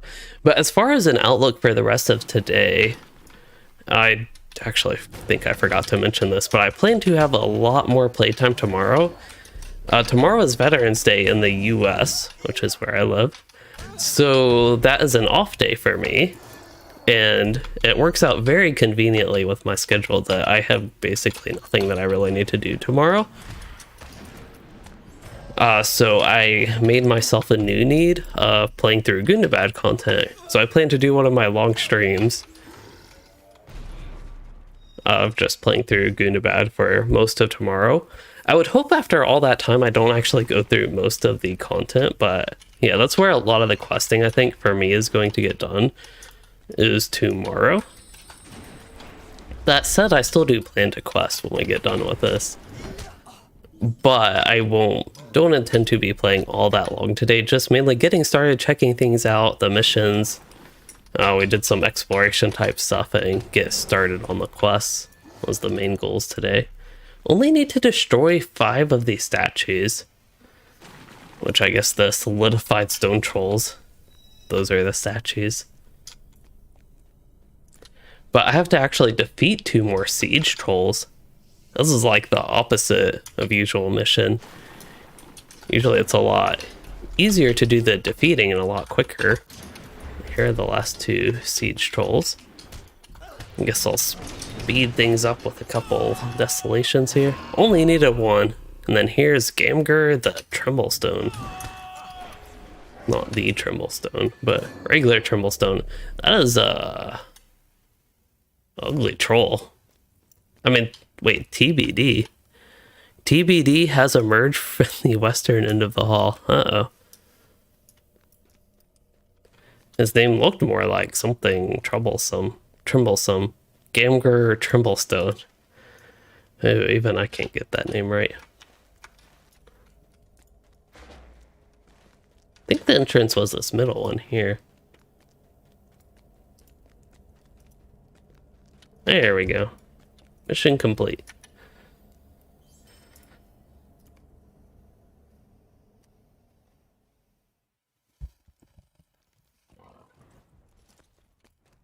Not sure about Gundabad being included in the free quest pack coupon, but yeah, so far I haven't run into too much stuff compared to the beta where it really feels like it needed to be delayed, besides that TBD mob and having to travel to missions. Those are the 2 big things. Having to travel to missions with mithril coins. Unless you actually came here on the landscape. Alright, so got the missions for the day done. I did complete the daily. Oh, I guess I turned that in. I didn't even pay attention. I turned that in at some point. That's the mission turn in. Wow, there's so much lag here. I could look through my completed quests, but I honestly don't remember when I turned in the daily. There's complete the missions. Did I ever turn that one in? Oops.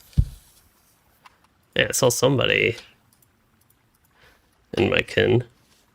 Yeah, the 0 raids and instances, I would agree that it would be better, of course, to actually have the instances on launch and the legendary item reward track. Those were the 2 big things that I pointed out in that one video.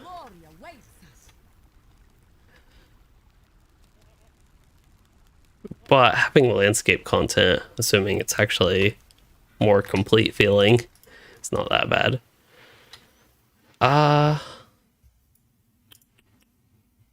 Hello, ADB. Thank you for the thumbs up.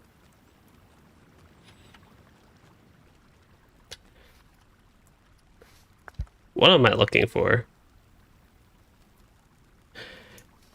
Yeah, as far as I know, I was not actually here for the Minas Morgul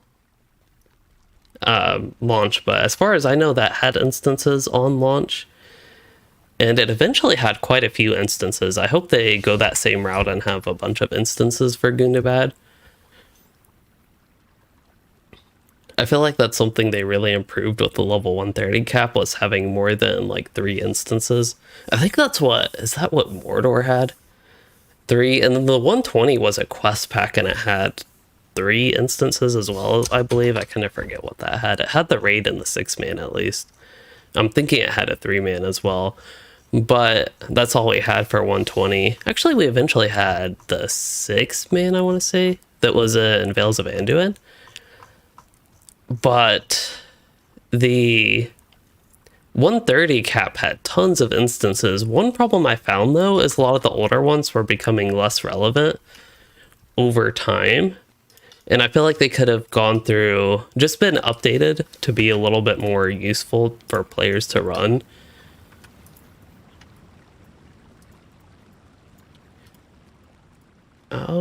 Yeah, getting back to quest content, that's probably what I should be doing. Let's talk to the stable master, and I should be able to go to Steep Set, it looks like. I actually don't know where Steep Set is, but I can travel there. Really? That is the biggest waste of silver. Oh, that's a mission recruiter, that would be why. But that is like the biggest waste of silver. You're at Steep Set, you talk to this guy, you travel to Steep Set, end up right here. Like, it's just a money eater.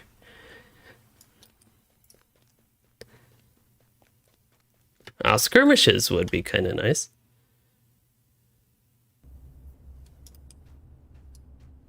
Ooh, epic battles. I don't know if I would have been a fan if epic battles came back, to be honest. Have you a moment? Oh, a small fellowship quest. That is exciting. I'll go ahead and accept these quests. I know it's a little bit out of order, but it is. I have a need to do that, accept all the quests I see. You are welcome among us, friend. Oh, talk to somebody in that hall that I've just been in for the past hour or so. Geode Hunter. Interested to see, oh, he actually has rewards now. I was interested to see what all this geode stuff was. I would not mind if there were, not necessarily gear, like end game gear, best gear, whatever, like there was with the flowers. I think that would be very bad, especially if there wasn't any comparable gear from instances. But if there's some gearing options or some sort of barter, like you can get these preserved relics of Gundabad, that seems like a great thing to have in a system like this. Just an alternative, just something that's an alternative for, I don't know, progression through the area and something neat. I think this is a promising system with something like that. All right, let's get all these rocks. Choose the correct rock. Round rock? Hey, there we go. Oh, pick it up. Oh, crack open the rock. Okay. Beautiful geode was hidden inside. Got a random. I think these random power potions are kind of funny. We have come too far to turn back now. I actually find missions kind of fun and not really that grindy. Maybe because they're super quick to run, at least not these missions. The War of Three Peaks ones are mostly very quick to run. I feel like I don't find them grindy because of that. They also haven't really ever felt necessary, but it seems like they just feel a lot more useful, so perhaps they could feel a lot more grindy with the, whatever we have here. Gundabad, the Allegiance, Zelruka, is that what they're called? Yeah, the Zelruka. Okay, far-ranging stable master. I got all this stuff here. Okay, we can move on. We're trying to use this. And I want to go to, yeah, let's go there. Why not? Oh no, I want to go to Maregrind, I think. Eastern Matagard. Yep. It's kind of neat they put these southern, western, eastern, a little bit easier to know where you're going without having to look at the map.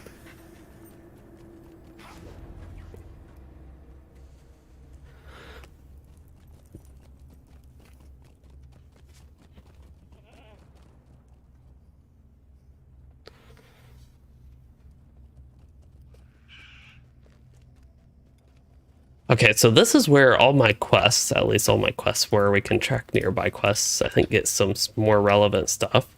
And hopefully, I should have some book quests. Legacy of Durin and the Trials of the Dwarf, signed Glowin, and North of Maregrind down 1 level of Madagard. So that one is already tracked, and that's probably, in general, want to head there, but basically get anything else I see along the way. Oh, there's a lot of lag. We're not supposed to use Warcry there. I was definitely gonna lag so far. Oh, wow. See the person skipping through. Yikes. I hope that's because there are so many people here. Last time online. This is like the people. I wish it would show a year to know exactly how long ago they were online. I really need to clean up my friends list. I don't even remember hardly any of these people besides the ones that I actually do remember. But there's some ancient dwarf remains, by the way. Very gross.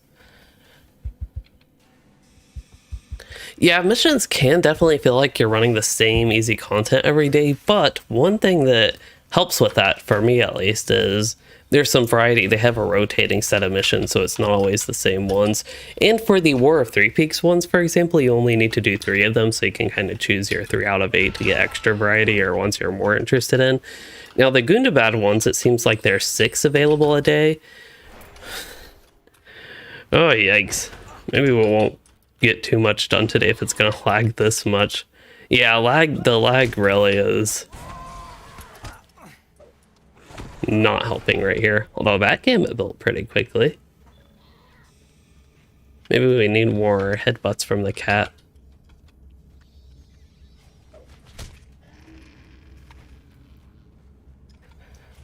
Where am I even headed? The wrong way, probably. I will say Epic Battle reward system wasn't all that bad to me. Capped on ancient scripts at some point, apparently. Clearly that is no longer the case. People skipping through the landscape. Yeah, on another class, this lag wouldn't be quite as bad, but messing up gamuts on the Warden, oh, really not that great.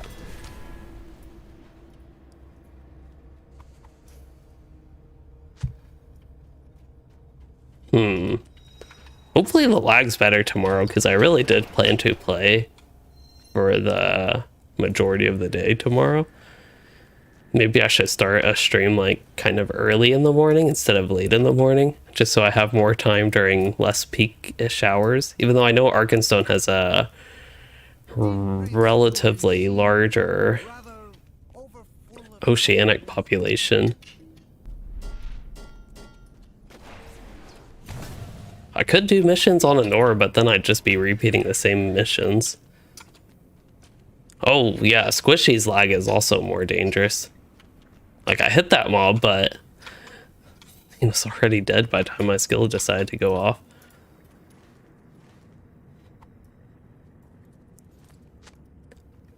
But yeah, I do hope that this lag is only because there are a lot of people in the new zones. Like, if we search Madagard, which we actually already have dynamic layers, apparently it needs the accent mark. Usually you don't need the accent mark on things like that. Gundabad? Or if I did Ugard? Yeah, Ugard. 100 people. Let's filter, okay, by class. There are 11 Beornings in this zone. There are 1 Brawler, 8 Burglars, 48 Hunters here. Wow. 37 Champions, 15 Guardians, 12 Lore Masters, 15 Minstrels, 12 Captains, 14 Runekeepers, 12 Wardens. Hunters are like crazily dominating the population in Madagard. Hey, limestone, that sounds like a neat rock that might have a geode in it. Oh, I got a quest item. No, I got a Gundabad hide that looked like a start a quest type thing. Oh, okay. Hey, more lag. I thought that didn't go into my barter wallet. I wonder if Hunters still are OP after the nerf. As far as I could see, the nerf wasn't too bad, but what often happens in LOTRO is that Yeah, hunters really are more of a lag proof. Wait, did I not get my prospecting up? Oh no. Oh, I totally forgot I needed to do that. I just need to smelt one more thing. One more thing. Okay. I'll have to remember to do that. But what was I going on about? And lag has been kind of bad on Arkenstone anyway. I don't think it's been quite this bad, at least in my experience. But it has been kind of bad on Arkenstone the past couple weeks. Again, I haven't played here all too much. It's just when I've happened to be on Mini Huntress. I feel like that's a good name for a dwarf hunter. Not dwarf, hobbit hunter female. I have the crafting mats. I just need to get to a crafting facility. I have plenty of these. But I do appreciate the offer.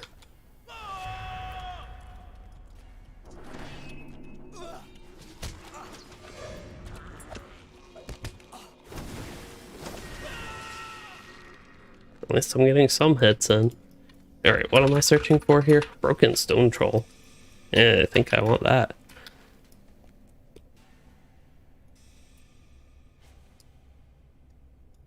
I've also been like right next to a forge, oddly enough. Yeah, quick shot. I remember that being. Oh yeah, so that's what we were distracted from. So quick shot I know was nerfed, and then there was, I think, a tracery that was nerfed if I remember correctly, but I don't fully remember. Or it might have been precision stance itself that was nerfed.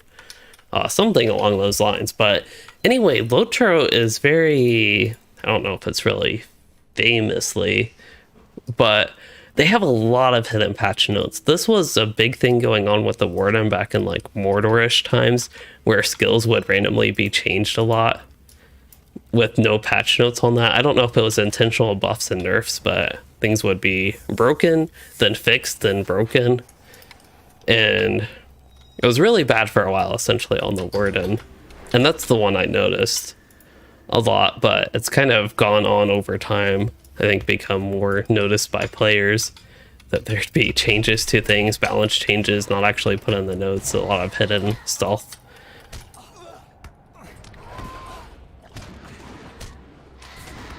Changes and the such. And it sounds like they've actually talked about this to developers a little bit, is they just don't document everything. And then sometimes I think what they might even end up documenting could just not get put into the patch notes. Sometimes it does feel like developers don't know how the classes work. Also, I get the feeling that there's an issue if they don't have that many people, as in, all I know that actually works on classes is one person, which is quite a bit for somebody who's not just working on classes, but working on game systems and gear and presumably at least this stuff. I don't know if this one person does all of that, but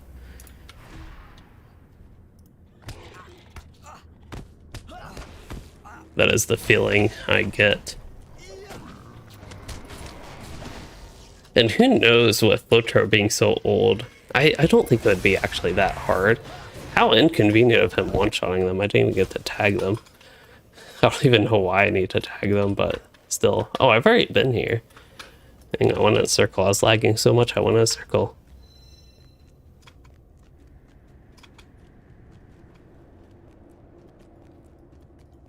That looks like great armor for retaking Gundabad. King of the Mountain. He looks like King of the Mountain. Ah, good, not anonymous. Might have been... Was it this one that he's wearing? Oh, that looks so... Yeah, it's this one. That is... Durance Guard. Oh, that's Moria, actually. Okay.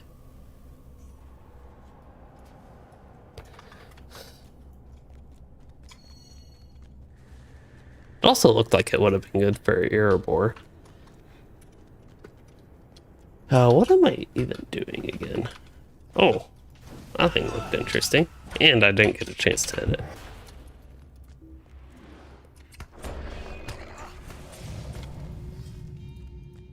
Do I need those for anything? I do not, but I still want to kill one just for fun.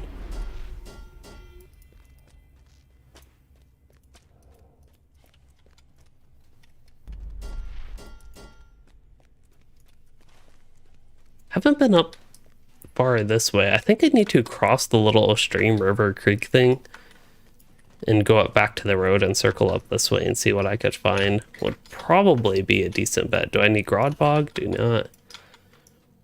Actually, I wonder if it'd be worth killing them for deeds. It looks like the Slayers are going to... There are specific ones for the zones, which is actually really good, I think.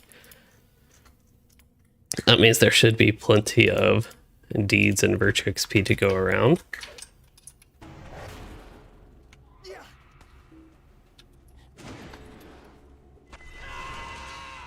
Which actually, for a character like this, I care a little bit less about virtue XP than others. Still, it would be nice to have somewhere I could maybe work on tolerance. Zeal probably would never end up using, at least foreseeably. Fortitude could be one, but also just getting the virtues up. If I remember correctly, the cap is 80 at level 140, but it might not actually be 80. It could be 78. Hey, got a hit and got credit. You don't think I needed that mob. I do think I need stone claws. No, I need cave claws and cave beasts. Also need deep claws, but not cave claws as far as I know. No, they count for what I need. Stone claws.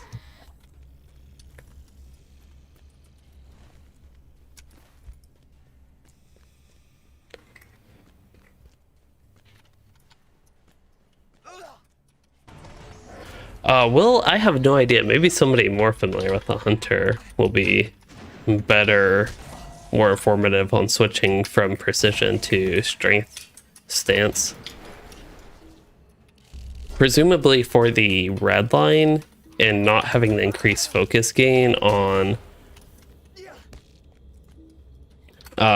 precision stance without that trait. So, the strategy I use for leveling virtues is to level, it's better to level, say, 5 virtues than try to split your levels between all them. So it's good to get a single virtue to the cap versus like having 2 virtues halfway leveled. So work on 1 virtue at a time. And of course, while leveling, you might get more virtue XP and actually be able to keep up with 5 virtues if you do deeds while leveling. So there is all that. But yeah, spreading the virtues out between the levels is not a great strategy. And one reason is because of the scaling is non-linear. So the benefit you get from like a level 75 virtue versus a whole bunch of like even level 20 virtues, you get significantly more from that 1 virtue.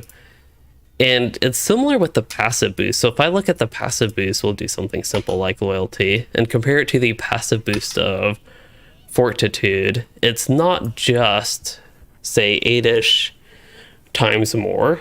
It is significantly more than 8 times more. Bat saddle. So if you could actually get a bat saddle and could get bats to be friendly, I don't see a reason why you can't have flying bat mounts in Gundabad. Oh, quest available. Nice. I feel like the lag is slightly less worse now than it was earlier. Yeah, precision stance is, I think, partially fun just because of the focus generation. If you do have that trait, which you would very likely have if you're blind.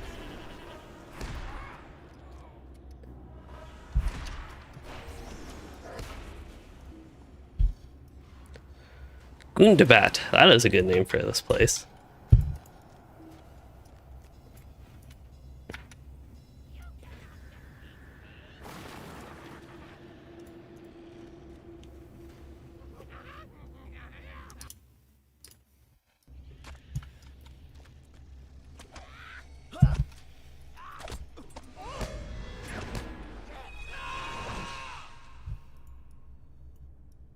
They have a sparkler weapon for their cosmetic.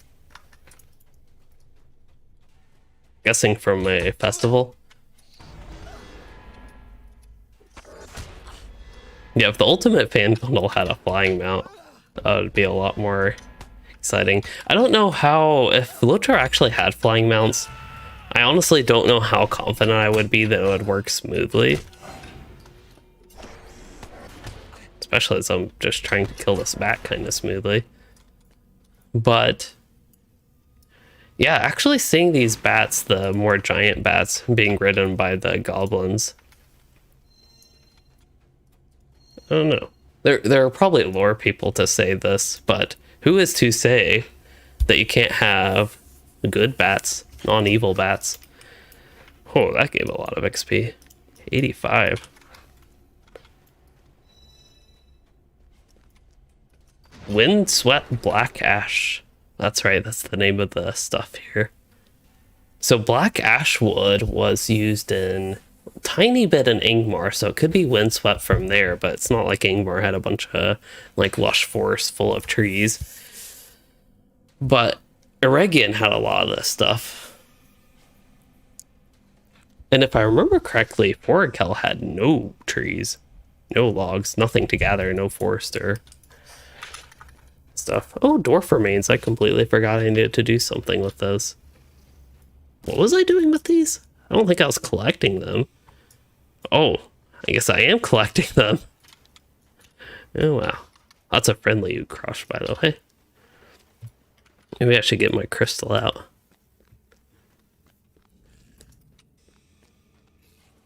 A hovering mount, that would be... I think that would be more feasible in the game.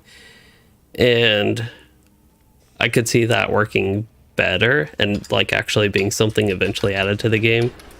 Like if LOTRO needed a dire push now to push for an Ultimate Fan Bundle of an expansion, they could have it be a hovering mount and call it a flying mount. Could hover over water could be its like unique feature, and then you could like zoom over water.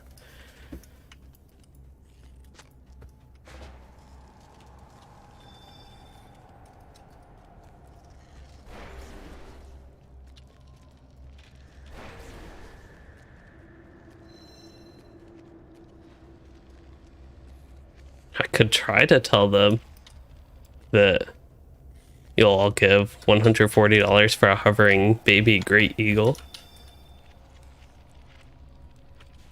His hammer. What? It's like a double hammer thing. How do you even use that one? Dude. It almost looks like he's holding it upside down for a hammer, but for an axe/pickaxe type thing, it works the way he's holding it. Oh, if only my Crystal Grim weren't here.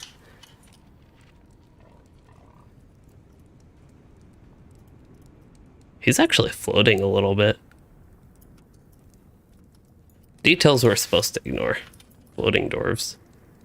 That one's grounded. He also has a normal hammer/pickaxe. Moving on. What other dwarves can we judge for their weapons? That guy's looks normal. He has a really giant shield here. That one. Also, somebody mentioned forge. You take the remains to the forge, so you get craft mats. What? That sounds kind of weird, but I guess you can make use of them. But speaking of forge, I need to go to a forge, and I don't actually see one at this camp, so I guess I can't do that now. Also, I somehow got 0 quests completed during that entire time.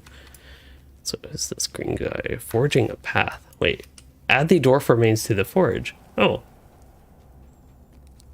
Where is the forge? It's not a crafting forge, but there is a forge somewhere.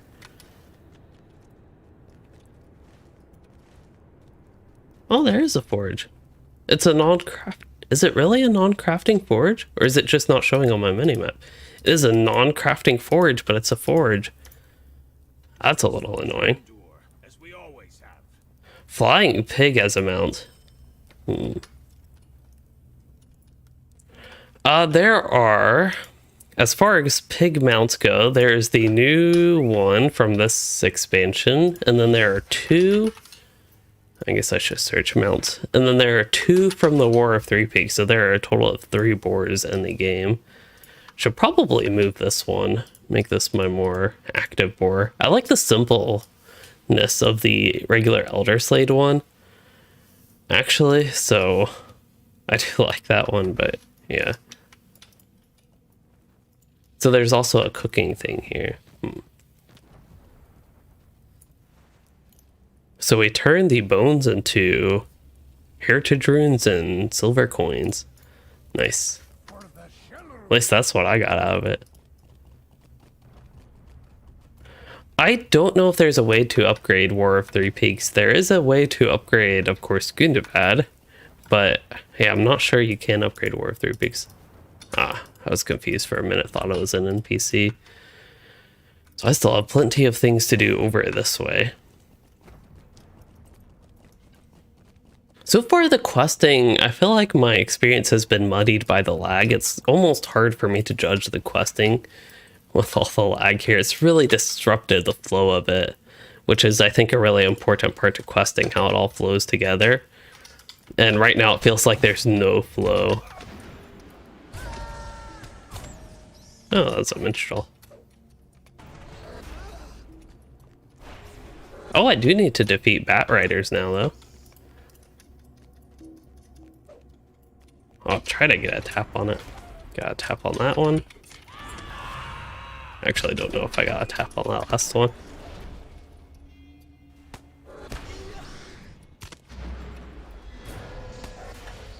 Ah, yes, good old War of Three Pigs. I think that's what people are calling it, referring pigs to Standing Stone games rather than actual war mounts, but I guess it worked for both.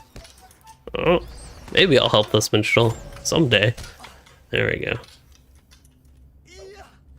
Here's another saddle. Goblin Drummer Backpack Cosmetic. I might actually end up liking that one. I really think there might even be more of these, but more Warden Javelin packs. I would love to see more of those.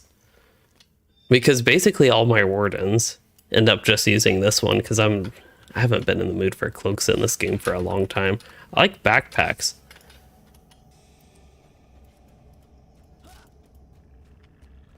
Oh, I still need some of these bat perches.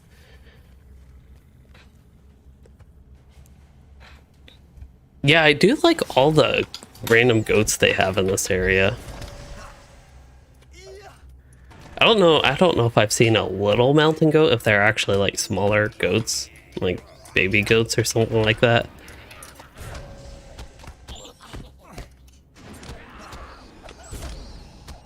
Oh, these guys are plus 18,000 max morale. They're just taking more than one hit, which I'm not quite ready for. Especially with this lag. Don't think I would get a tick on. Actually, I wonder if it'd be... No, we're switching to melee. But for a resounding challenge, I would actually go to melee just to be sure I could get an instant tap when I do happen to have that. Okay, so we're still doing bat saddles. Oh, I need a lot more bat perches.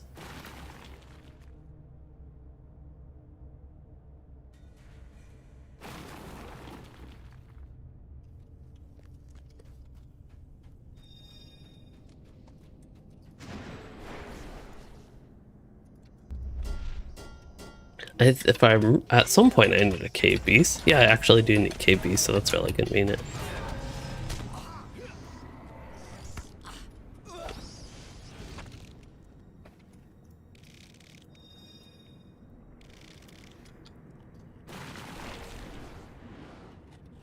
Collected the weapon of the 6th war. I have no idea how I did that, but neat. XP tomes for gold. Wow.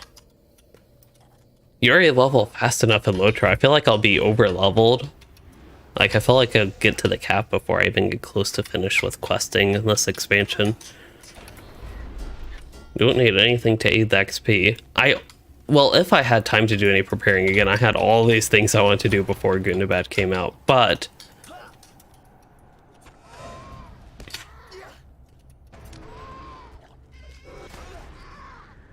one thing you could do to get a whole bunch of XP at the start of an expansion is to fill your quest log with your favorite quests. Missions are really convenient since the turn ends in one location. If you did like the War of Three Peaks missions, then you use an XP boost. You get plenty of them throughout the game. I even have tons of those. This would be a time to use them just to get to the level cap quicker, and could even use this just to decrease the stack size. Get rid of a free up an inventory slot. You could use a whole bunch of those. You could even use destiny points to boost that a little bit. Then use an XP boost, even use like a 200% one, and then turn in all the missions, and there you go. You're like level, I guess depending how much XP you actually get, could be up to close to level 140 from that.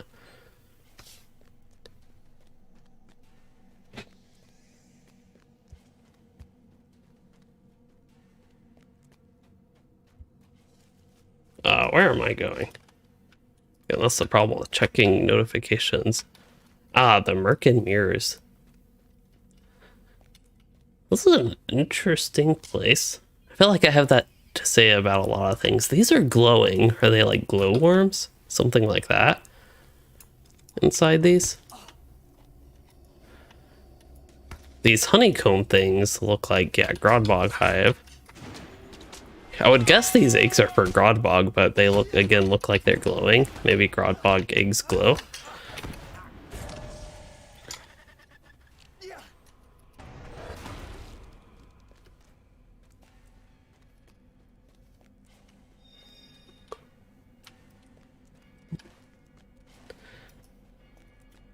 That doesn't look like a safe ball. So quests, to get back on track with quests. Going to head back this way. I love it when my weapon just stays out. That's like the best glitch in this game.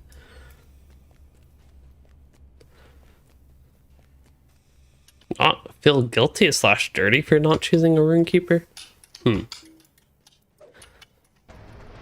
Is it because of Hunter? Or because of not choosing Runekeeper?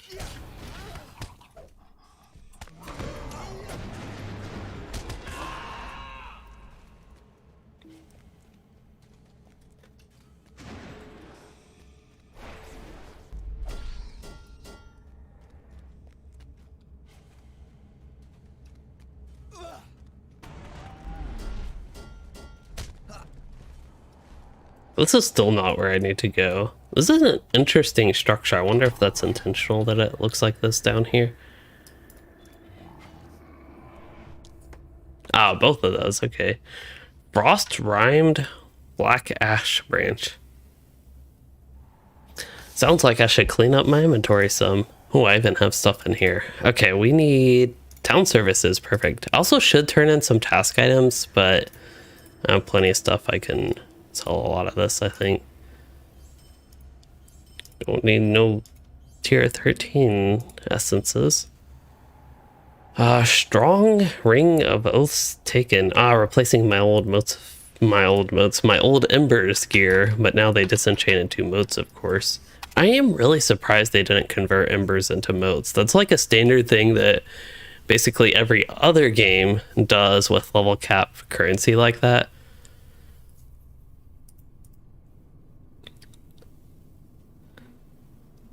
Undamaged White Wolf Corpse. But yeah, motes of enchantment on this server are not that useful for me. Of course, one very nice thing about Nor is there's much less grind for getting end game stuff because you can use motes of enchantment, and motes of enchantment are a lot more plentiful than embers. Hey, there's a glowworm. A dead glowworm? Dead glowworm. Bozak defeated it. Is that Bozak? Trying to click them. That is Bozak. Am I headed in the right direction this time? Yes. Now, there is a vertical element here. I don't know if I've been to the top. So that's probably where I should go next. Is there really nothing to buy with embers? You can probably buy not loot boxes, but you can probably buy the new boxes for 140 gear. Now, how good it is and why you would want that at this point, I have no idea. It is entirely possible PvMP gear would be even better, the stuff you can buy for silvers. But, oh, here's all the cave beasts.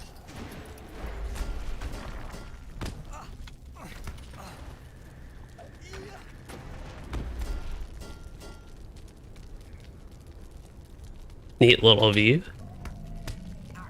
All right.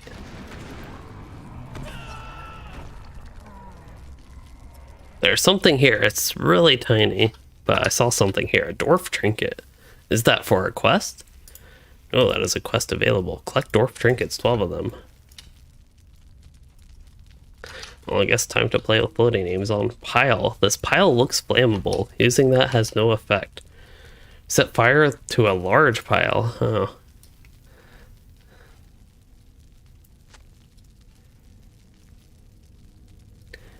And then it says burn piles of refuse or oh. I don't know what the other option was anymore.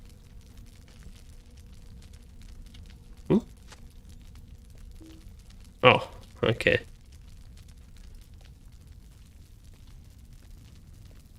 Granite sandstone?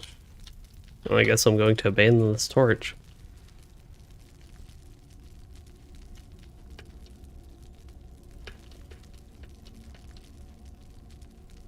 Yeah, Hunter with their movement speed, definitely faster, I would say, than Runekeeper. And at low levels, something people do with low levels is, of course, LOTRO points farming, because you can do a lot of the low level deeds very easily, quickly, repeatably, with new characters and such. And one reason to choose Hunter over Runekeeper is the physical damage at low levels is a lot higher than tactical damage. It's better with tactical classes, in particular when you get your allies and actually get your tactical damage up.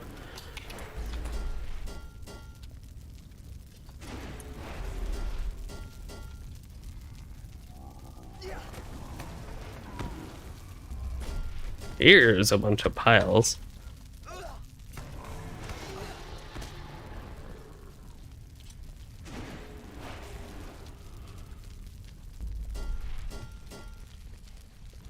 Hunter is also a class recommended to new players a lot. It's a more beginner friendly class. So that's another reason there are tons of them. And that's true in a lot of games. It's just a popular class in tons of games.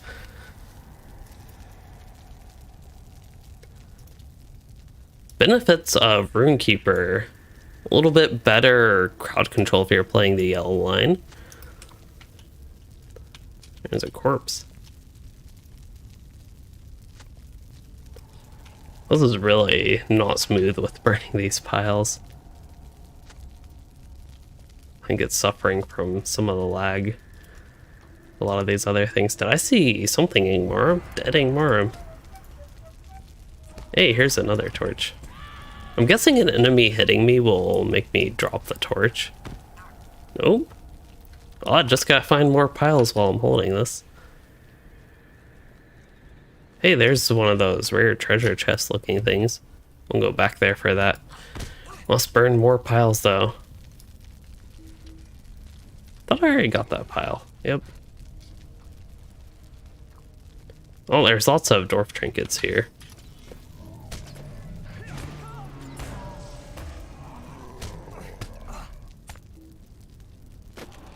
Uh-oh, the cat woke up.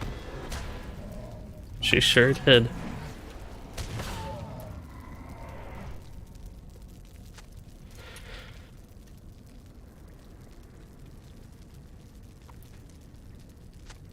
Again, so far I think the questing is pretty good, but really hard to get into the flow of questing with all this lag.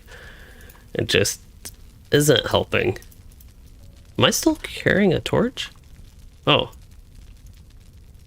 I didn't realize I actually picked up the torch again. Also, there seems to be no distinction for a pile that you have and have not gotten. So I've gotten 5 piles. I just have to hope I run into a new one somehow. Already been this way. I think I need to go back down this way. Ooh, New World has a PTR. I didn't even know that.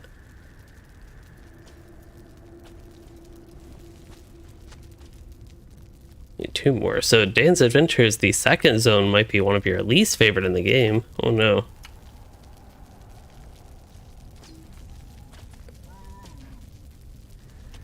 Oh, Megalith, I am definitely having a lot of lag. One more pile, hopefully this one.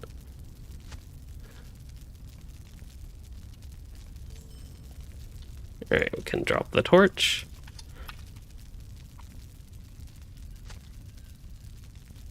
Wait, New World has instant level 60 on the PTR. That sounds like the opposite of what I want. In that game, a lot like LOTRO, I feel like you level too fast in that. At least for LOTRO, the whole leveling too fast is more so that you outlevel content. I just feel like leveling is too fast in general in New World. A little bit of outleveling content, but it seems to be less of a focus of that game.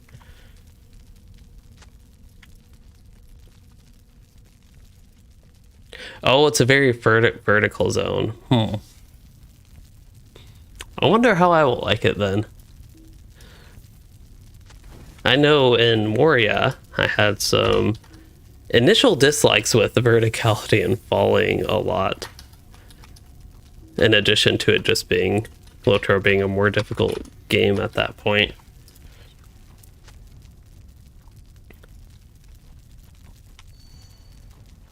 Oh. There we go. But yeah, the end result is, I agree, Bella. Both games, leveling is a little bit too fast feeling.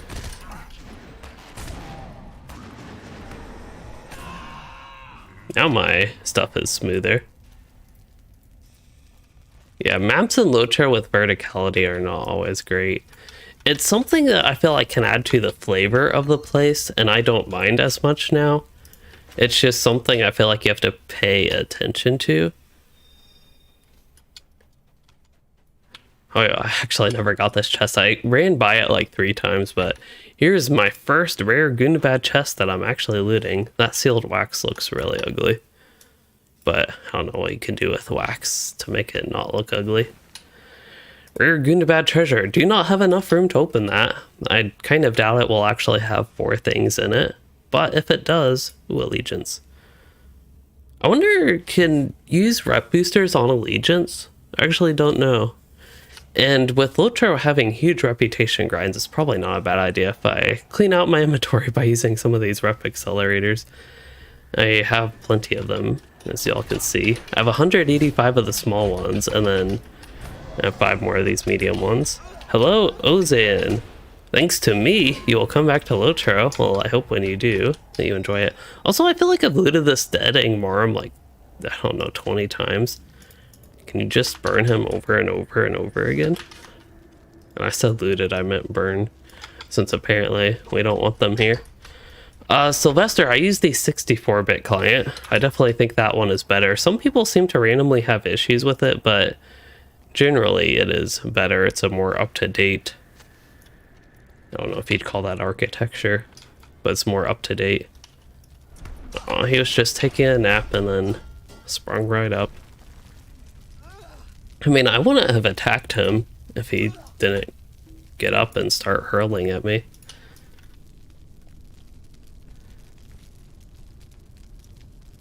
I was going to see if I could open the rare Gundabad treasure. Not after that. That thing gave me a bunch of things. Since that's very descriptive. Okay, random stuff I don't need. Toughened skin can probably get rid of that. This gave me, yeah, a bunch of rare crafting stuff. It's still marked as beta, but it's not supposed to be in beta anymore. They've talked about it, I think, even a year ago. Oh, did somebody else get that? How rude. But they talked about that a long time ago, that they said they should, yeah, actually remove it from being in beta because it's not really a beta anymore. But they just seem to not be able to remove that single word in the launcher.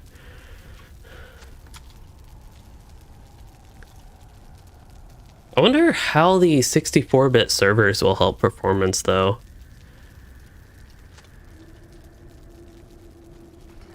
Oh, gotta get there before they kill them all. Got 2 hits at least. High Warden Enchantress, but they are neither an Enchantress nor a Warden. Beautiful Trap... or, wait. High Warden Enchantress Beautiful Trap Artist. Alright then. That is a really long name. And hello, Naz. Yes, doing well. Missions. So, first of all, you have to join the Allegiance. The Allegiance is this weird thing. And by default, you will have to go into System.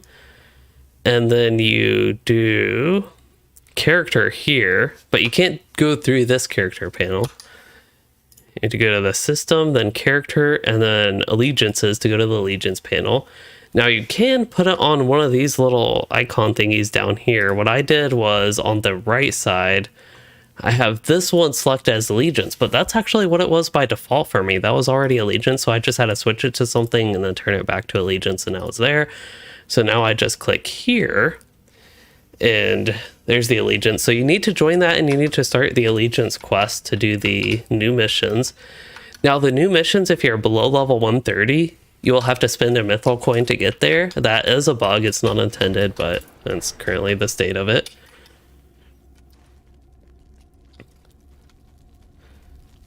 So, yeah, there's that.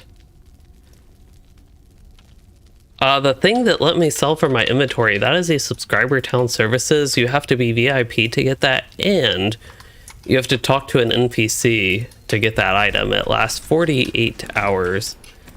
Which, speaking of, did I drink my subscriber's jug? I did. So another benefit that goes along with that is if you talk to the NPC, you'll get the subscriber's jug, which if you drink it, it will give you this buff, which also lasts 48 hours. And as it says, accelerates crafting time quite rapidly, if I do say so. And it also prevents item wear from combat, so you don't really have to repair. Now, I had some quest marker way down here. Was it to kill the Iron Crown Sentinel?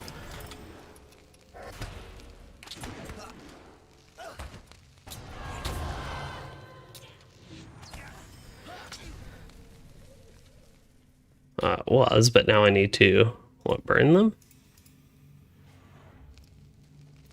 Destroy the evidence, I see.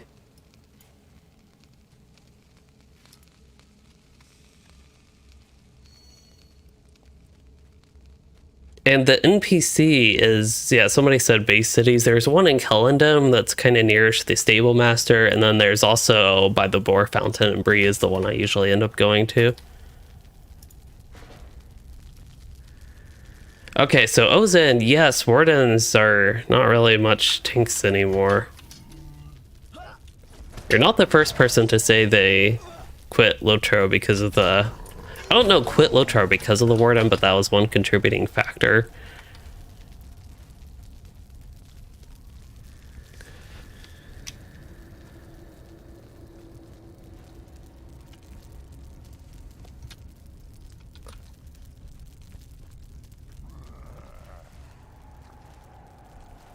I need to go this way for my quest. I will track nearby quests just to make sure I'm not missing anything obvious, which I am. I still need bat perches, which I'm guessing are not up this way, actually.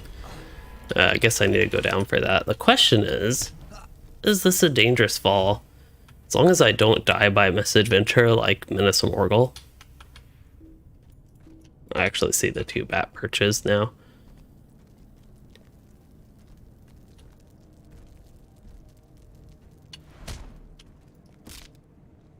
Oh no, that actually did break my legs. 6 seconds is not too bad. That seems somewhat reasonable somehow. Oh, the cave beast followed me all the way down.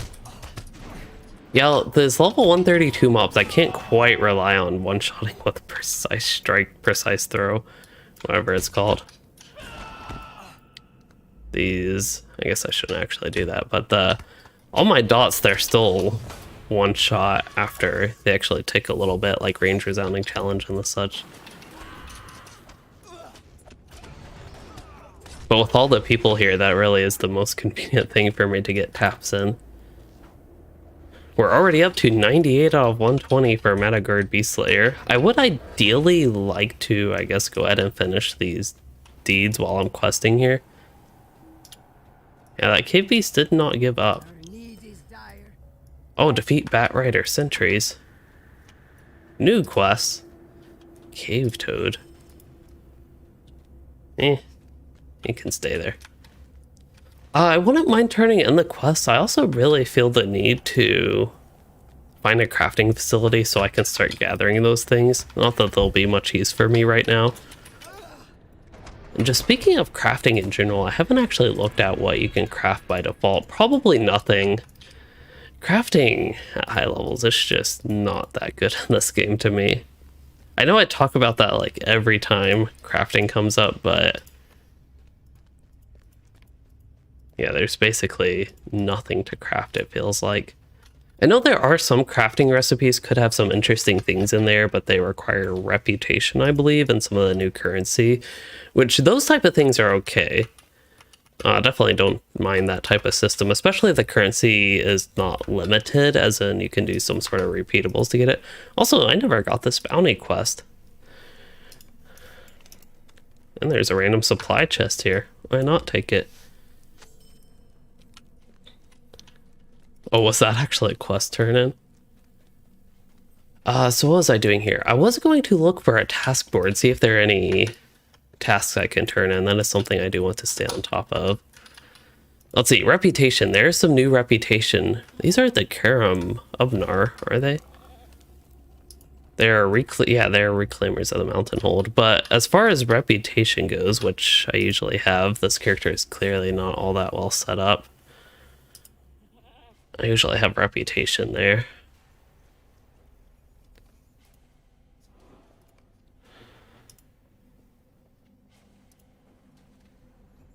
One-use recipes are really annoying in this game. I would agree with that. I don't know, something mountain. So reclaimers of the Mountain Hole, definitely want to, since I have so many of these rep accelerators, and usually rep grinds are a big thing in LOTRO, make sure I get that. And then see if I have any of the new materials. Something like Frost Rime Skin would be really convenient. So just get Frost Rime Skin over and over. We'll make sure I actually do the task at hand. And likely go through turning in a bunch of these quests and getting mainly reputation, but a tiny bit of XP.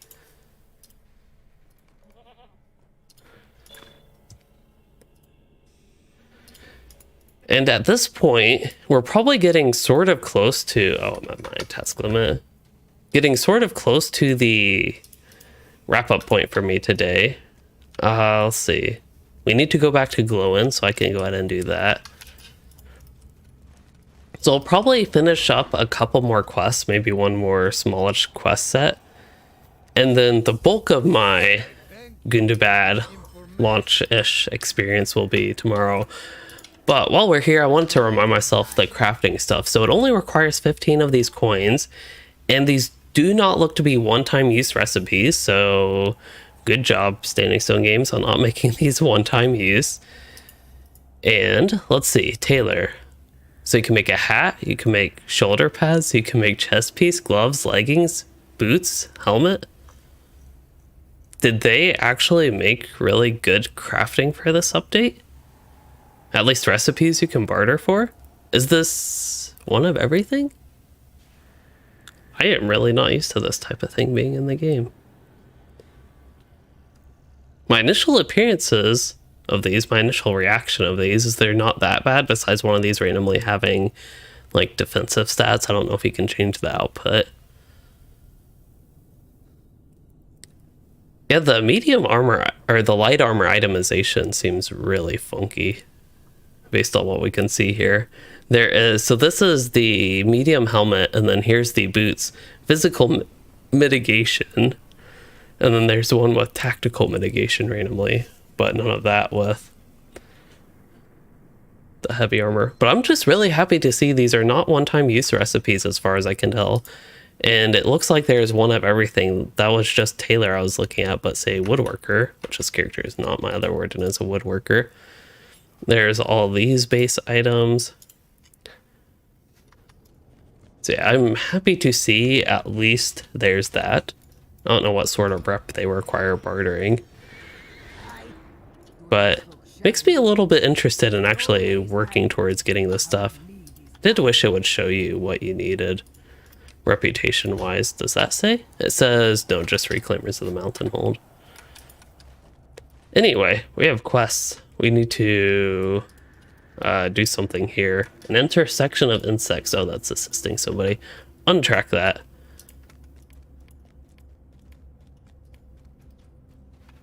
They are not one use by all appearances there, so I'm really happy with what I saw from those crafting recipes.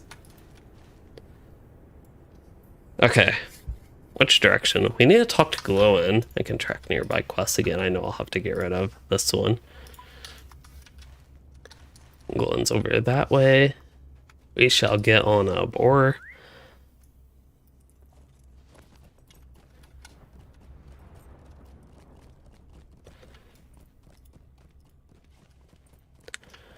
$907k morale and only level 131. Yeah, this character, he doesn't have all that much morale. Even though I almost have 400k. I wonder what things I put on my... I actually forgot what traceries I ended up going with. I probably wouldn't actually get the base morale multiplier, but I think I figured for landscape content in Gundabad it'd probably be better to have more morale than one of the other things. Yes, there is a cat cam on the bottom right of the screen with a cat in it. I haven't been behaving too much the past few streams, but this one, that is a nice armor set. Again, not something I don't know about on a Warden on this character, but they look nice in that. I think they had the Helm's Deep shield. They might have had the whole Helm's Deep no, that would be Hammerhand. They had a different cosmetic, but I think it's kind of similar-ish. Yeah, making good gear consistently doesn't even have to be the best gear, but being able to make decent gear, ideally not even barter anything, to at least start with gear. Maybe that could be like bad yellow gear even.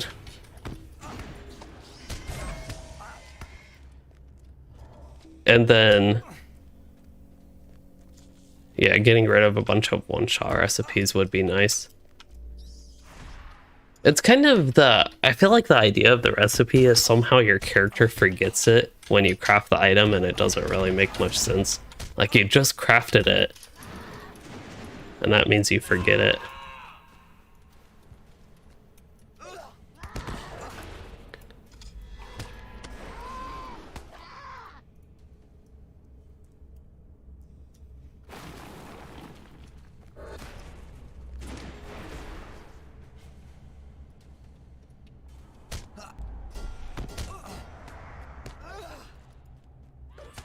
What do I need to do here? I think I was supposed to talk to Glowin.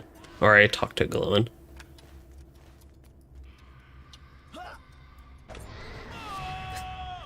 Put up a cat cam, then have all 4 cats avoid you. That sounds like that could be a reality. I gotta make sure I hit these with non-resounding challenge, range resounding challenge with all the other people here. Even though it is slightly less good. Yeah, the cat is tucked away in the corner because that is where Kin Chat is. So if I turn it off, I actually have the blur filter up, but yeah, that's all that is down there. So I figure better to have the cat cam than just have blurred chat. And because I have like 2 cameras, that's the technical requirement of it. Adds a tiny bit of CPU usage, but I don't think that much.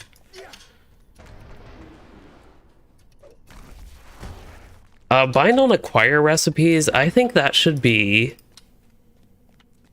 I think basically every recipe should be bind to account. Are you saying bind on acquire or like bind to account? But anyway, on the bind to account note, I think every recipe should be bound to account instead of characters, so you can send recipes to alts to craft. A lot of people have crafting alts, but I believe there are some locations of the game where recipes you cannot send to alts essentially, and I am not a big fan of that restriction. Also,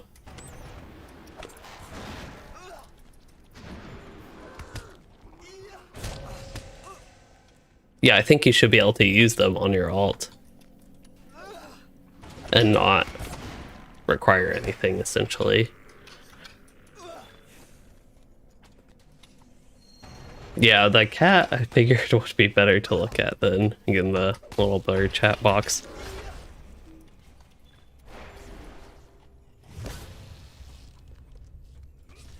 What am I? Oh, still working on the stone trolls, which there are hardly any of here. I still need to somehow destroy broken stone trolls, which I feel like I've run around. Oh, this isn't just in this area. That makes more sense. Okay, we can move on from here, unless these worms are particularly exciting insects. Cave lizards count as beasts, which I'm on the advanced steed for now. Couple heritage runes. Yes, well, I am on Arkenstone, also known as Lagenstone right now. Alex Quartermain, that was a long name. Okay, so updated on the classes while I'm here. We have over 100 people in this zone, but Beorning's 13, Brawlers were up to 4. We quadrupled the number of Brawlers since I last looked. Burglar's not doing great. Hunter is still dominating. There's more champions. I don't remember there being this many champions at least. I think champion is the second most popular class though. Third most popular, I actually don't know the third most popular. Beorning's got them pretty popular lately because of their strength. Guardian might be the third most popular class. Guardian is slightly above Runekeeper. That is, of course, in Madagard. That's in a specific zone in Gundabad.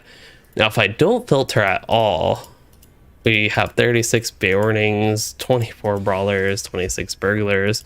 Brawlers almost overtaken Burglars. Hunter champion 100 or more. Oops. Yeah, there we go. Guardian and Minstrel are about similar. Captain, that looks like the third most popular class.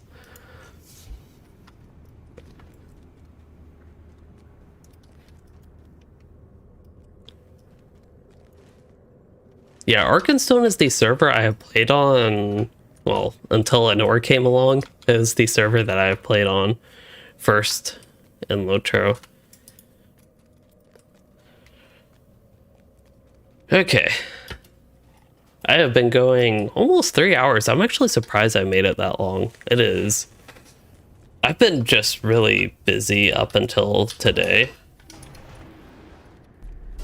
Well, up until this afternoon, really. Hello? Oh, Spice Bomb. Hey, it's really rare that I actually see something in chat, so somebody made it. Oh, I need the Batrider sentries. Actually, I forgot about that. Let's see, should get that one. Just need one invalid target. Is he retreating? It's kind of hard to tell. Glowworm. But yes, I will chase this thing up and find whatever that 5.4 Legacy of Durin book quest. And as I was going on about a status update for the stream, I'm really getting close to wrap up point. Again, tomorrow, as I keep repeating, but for people that have missed, I plan to have a lot of my time spent playing Gundabad. Oh, I could definitely see you dying several times if you just explored. I thought about doing that, but because I already did it in beta and already saw a lot, well, not all the sites to see, but saw a chunk of sites to see that were basically on the road, I figured I wouldn't do that and had a little focus on missions for a while, but I've kind of gotten into the questing and it's actually kind of exciting. Has an interesting flow to it because there's just a lot of random stuff, but it makes sense to me. That from here almost looked like a bear statue at first. Wow. It's almost like I'm a light source casting a shadow on this troll, except I don't have a torch or anything on me. That is weird.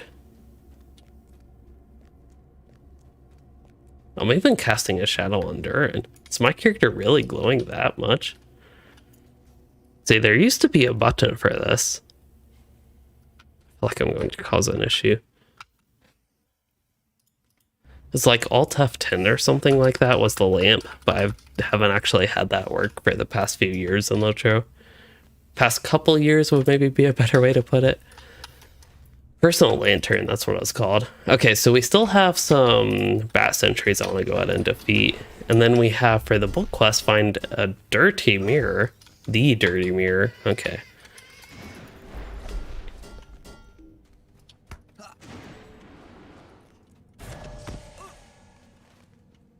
Here it is. Oh, we're actually learning about these mirrors. They aren't here just for visuals and like a throwback to Moria and mirror halls. Do you see how bad of a job my character did cleaning that? Of course, if we look here, it looks pretty bright, but like, look at all that. Maybe it wasn't cleanable, but yikes. I give me like a, if I had to grade my cleaning there, it'd be like, I don't know, a D at best.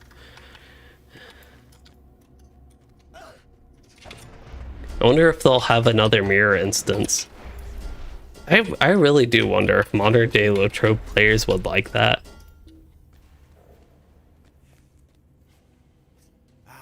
Very good. That is the start.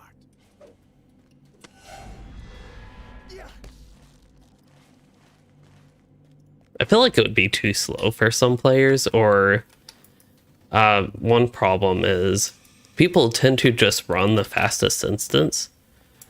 So there'd have to be some sort of motivation given to players to run a slower, like mirror type instance. But I think it would be fun to have something like that return to the game for Gundabad. I really feel like I picked a bad way to travel here. Oh well. Let's see, maybe there's a neat view. Is that like LOTRO's Mount Rushmore? Almost completely messed it up. Is it time to fall to my death? Let's see, I need to go up there somewhere. As far as book quests go, we need to clean the eastern mirror, which would be back up there. I think it is time. I think it is time for me to wrap up and get a snack and then go to bed. Lumal Nar, maybe that's what it's called. The mirror halls. Yes, Lumal Nar. The mirror halls. Lumal Nar. That was a long instance. It had not only the mirror section, but then it had the cave section, I should say. But then it had the huge cavern with a whole bunch of mirrors. Then the last boss. That was a pretty massive 3-man instance. All right. Take a couple screenshots of the view, and I think it is time to jump into the pit. Actually, can you jump here? Oh, let me jump here. Oh no, that was so unsatisfying. It didn't even let me jump to my death. I just like, oh well. Hey, I actually spawned at a place with quests, so I can accept the quests here. One thing I want to do before I completely... Oh, we have to appraise stuff. Neat. I remember appraising... What was that? They did in Limlock. I want to say you appraised NPCs and you got to see their stats. That was pretty interesting. That looks like... I've seen somebody use that outfit. I think somebody in my kin on an ore used that for a bit. What did I need to appraise? You Oh, are the welcome hum? among us, friend. Are there items here? Oh, there they are.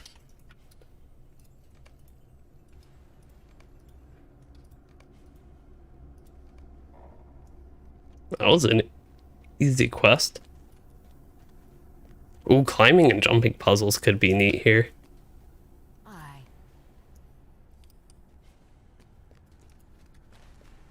Okay. Got that settled. But yeah, before I actually completely wrap up, I would like to do some crafting. So we need to go to neither of these actually.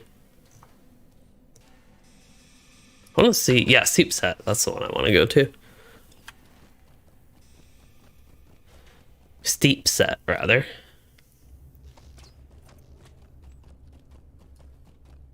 My initial impression of this is better than my initial impression of Moria. While again, I do enjoy Moria nowadays. Kind of similar path, I think, as Bella. Oh, I did not like that at the start. Okay, so we're back here. And there should be crafting facilities. Oh, we're not indoors, we're outdoors. We need to go to the indoor version. You a moment? Yeah, probably can just find the wherever the door is. I actually don't know. The door is somewhere, right? You can actually go inside here. Ah, I think I need to go. The way my character is pointing, I think you can get in from the landscape up here.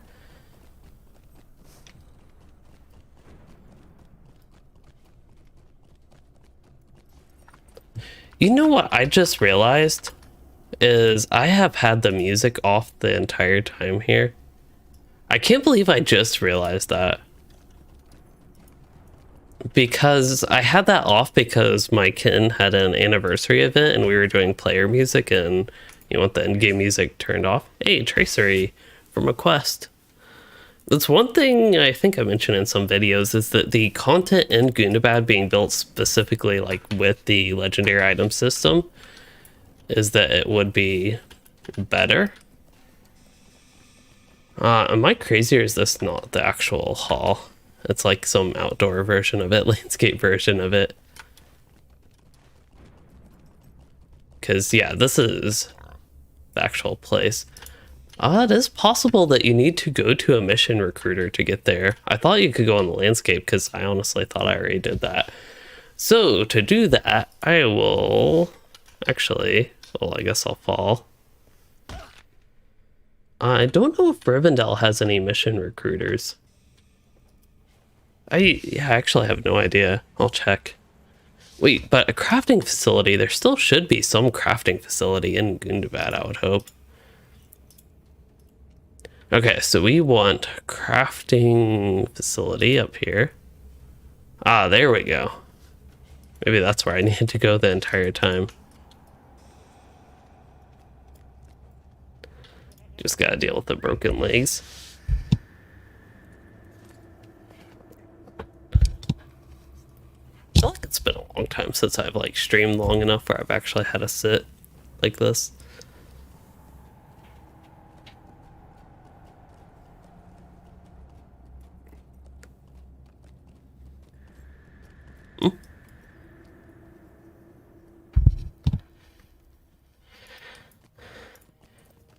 Oh, random turn into this guy.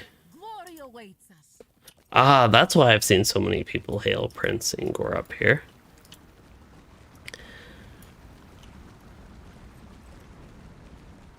Ooh, waterworks. That's probably one of my least favorite parts of Moria now.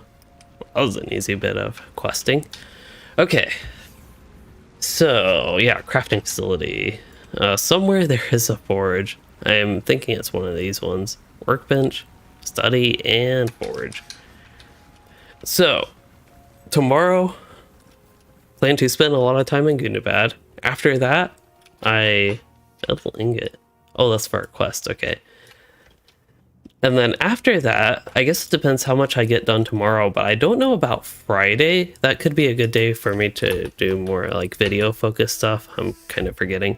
Oh yeah, there were a couple videos, 2 actually legendary items videos that I was intending to get done before the expansion came out, but they're still relevant. So I'd like to get those all worked out and finished and actually get them uploaded. So that's something I might save for Friday, because after spending a long day in LOTRO on Thursday, it'll probably be more of something for me to do. Plus Friday, actually I have to go back to work. It's a random off day on Thursday. Okay, Forester, don't have too much of Gundabad. But for Prospector, I have all this stuff I can craft, and I'll probably want to like get rid of my, actually this will get rid of a whole space. So I will sit here AFK crafting for the rest of the evening. Yeah, these forges aren't too bad looking. Yes, not random, it's Veterans Day, but it feels random that it's Thursday, and that's just an unusual day of the week for an off day, and then having to go back to work on Friday. That's what I meant more so by random. But anyway, good point to wrap up the stream. Naz, if you do want to join my kin, I would recommend contacting Mimrith, who is on right now. They would probably be the person to contact. They are pretty active and do group content actually usually every day. I think there are at least a couple to few people on basically every day in the evening. The name of the kin is, I actually can't see my keyboard. There's a cat in the way. There we go. Pipe, weed, and ale. And then Mimrith. You can contact them. Anyway, I'm going to finish up this crafting and yeah, wrap up this stream.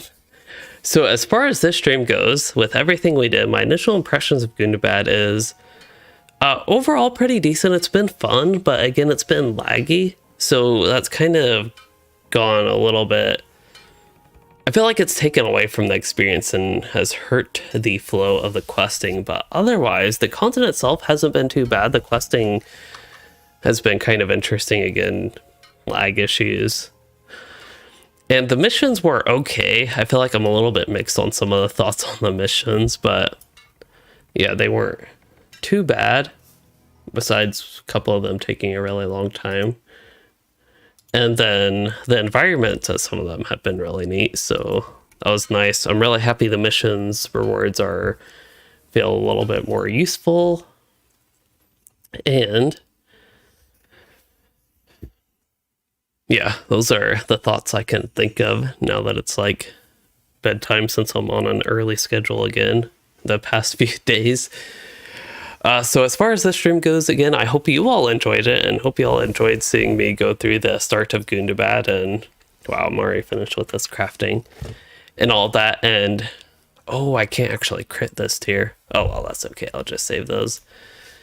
And if you did enjoy this, please consider liking and subscribing for more, or becoming a channel member to support the content. And thanks for joining, chatting, and watching, everyone.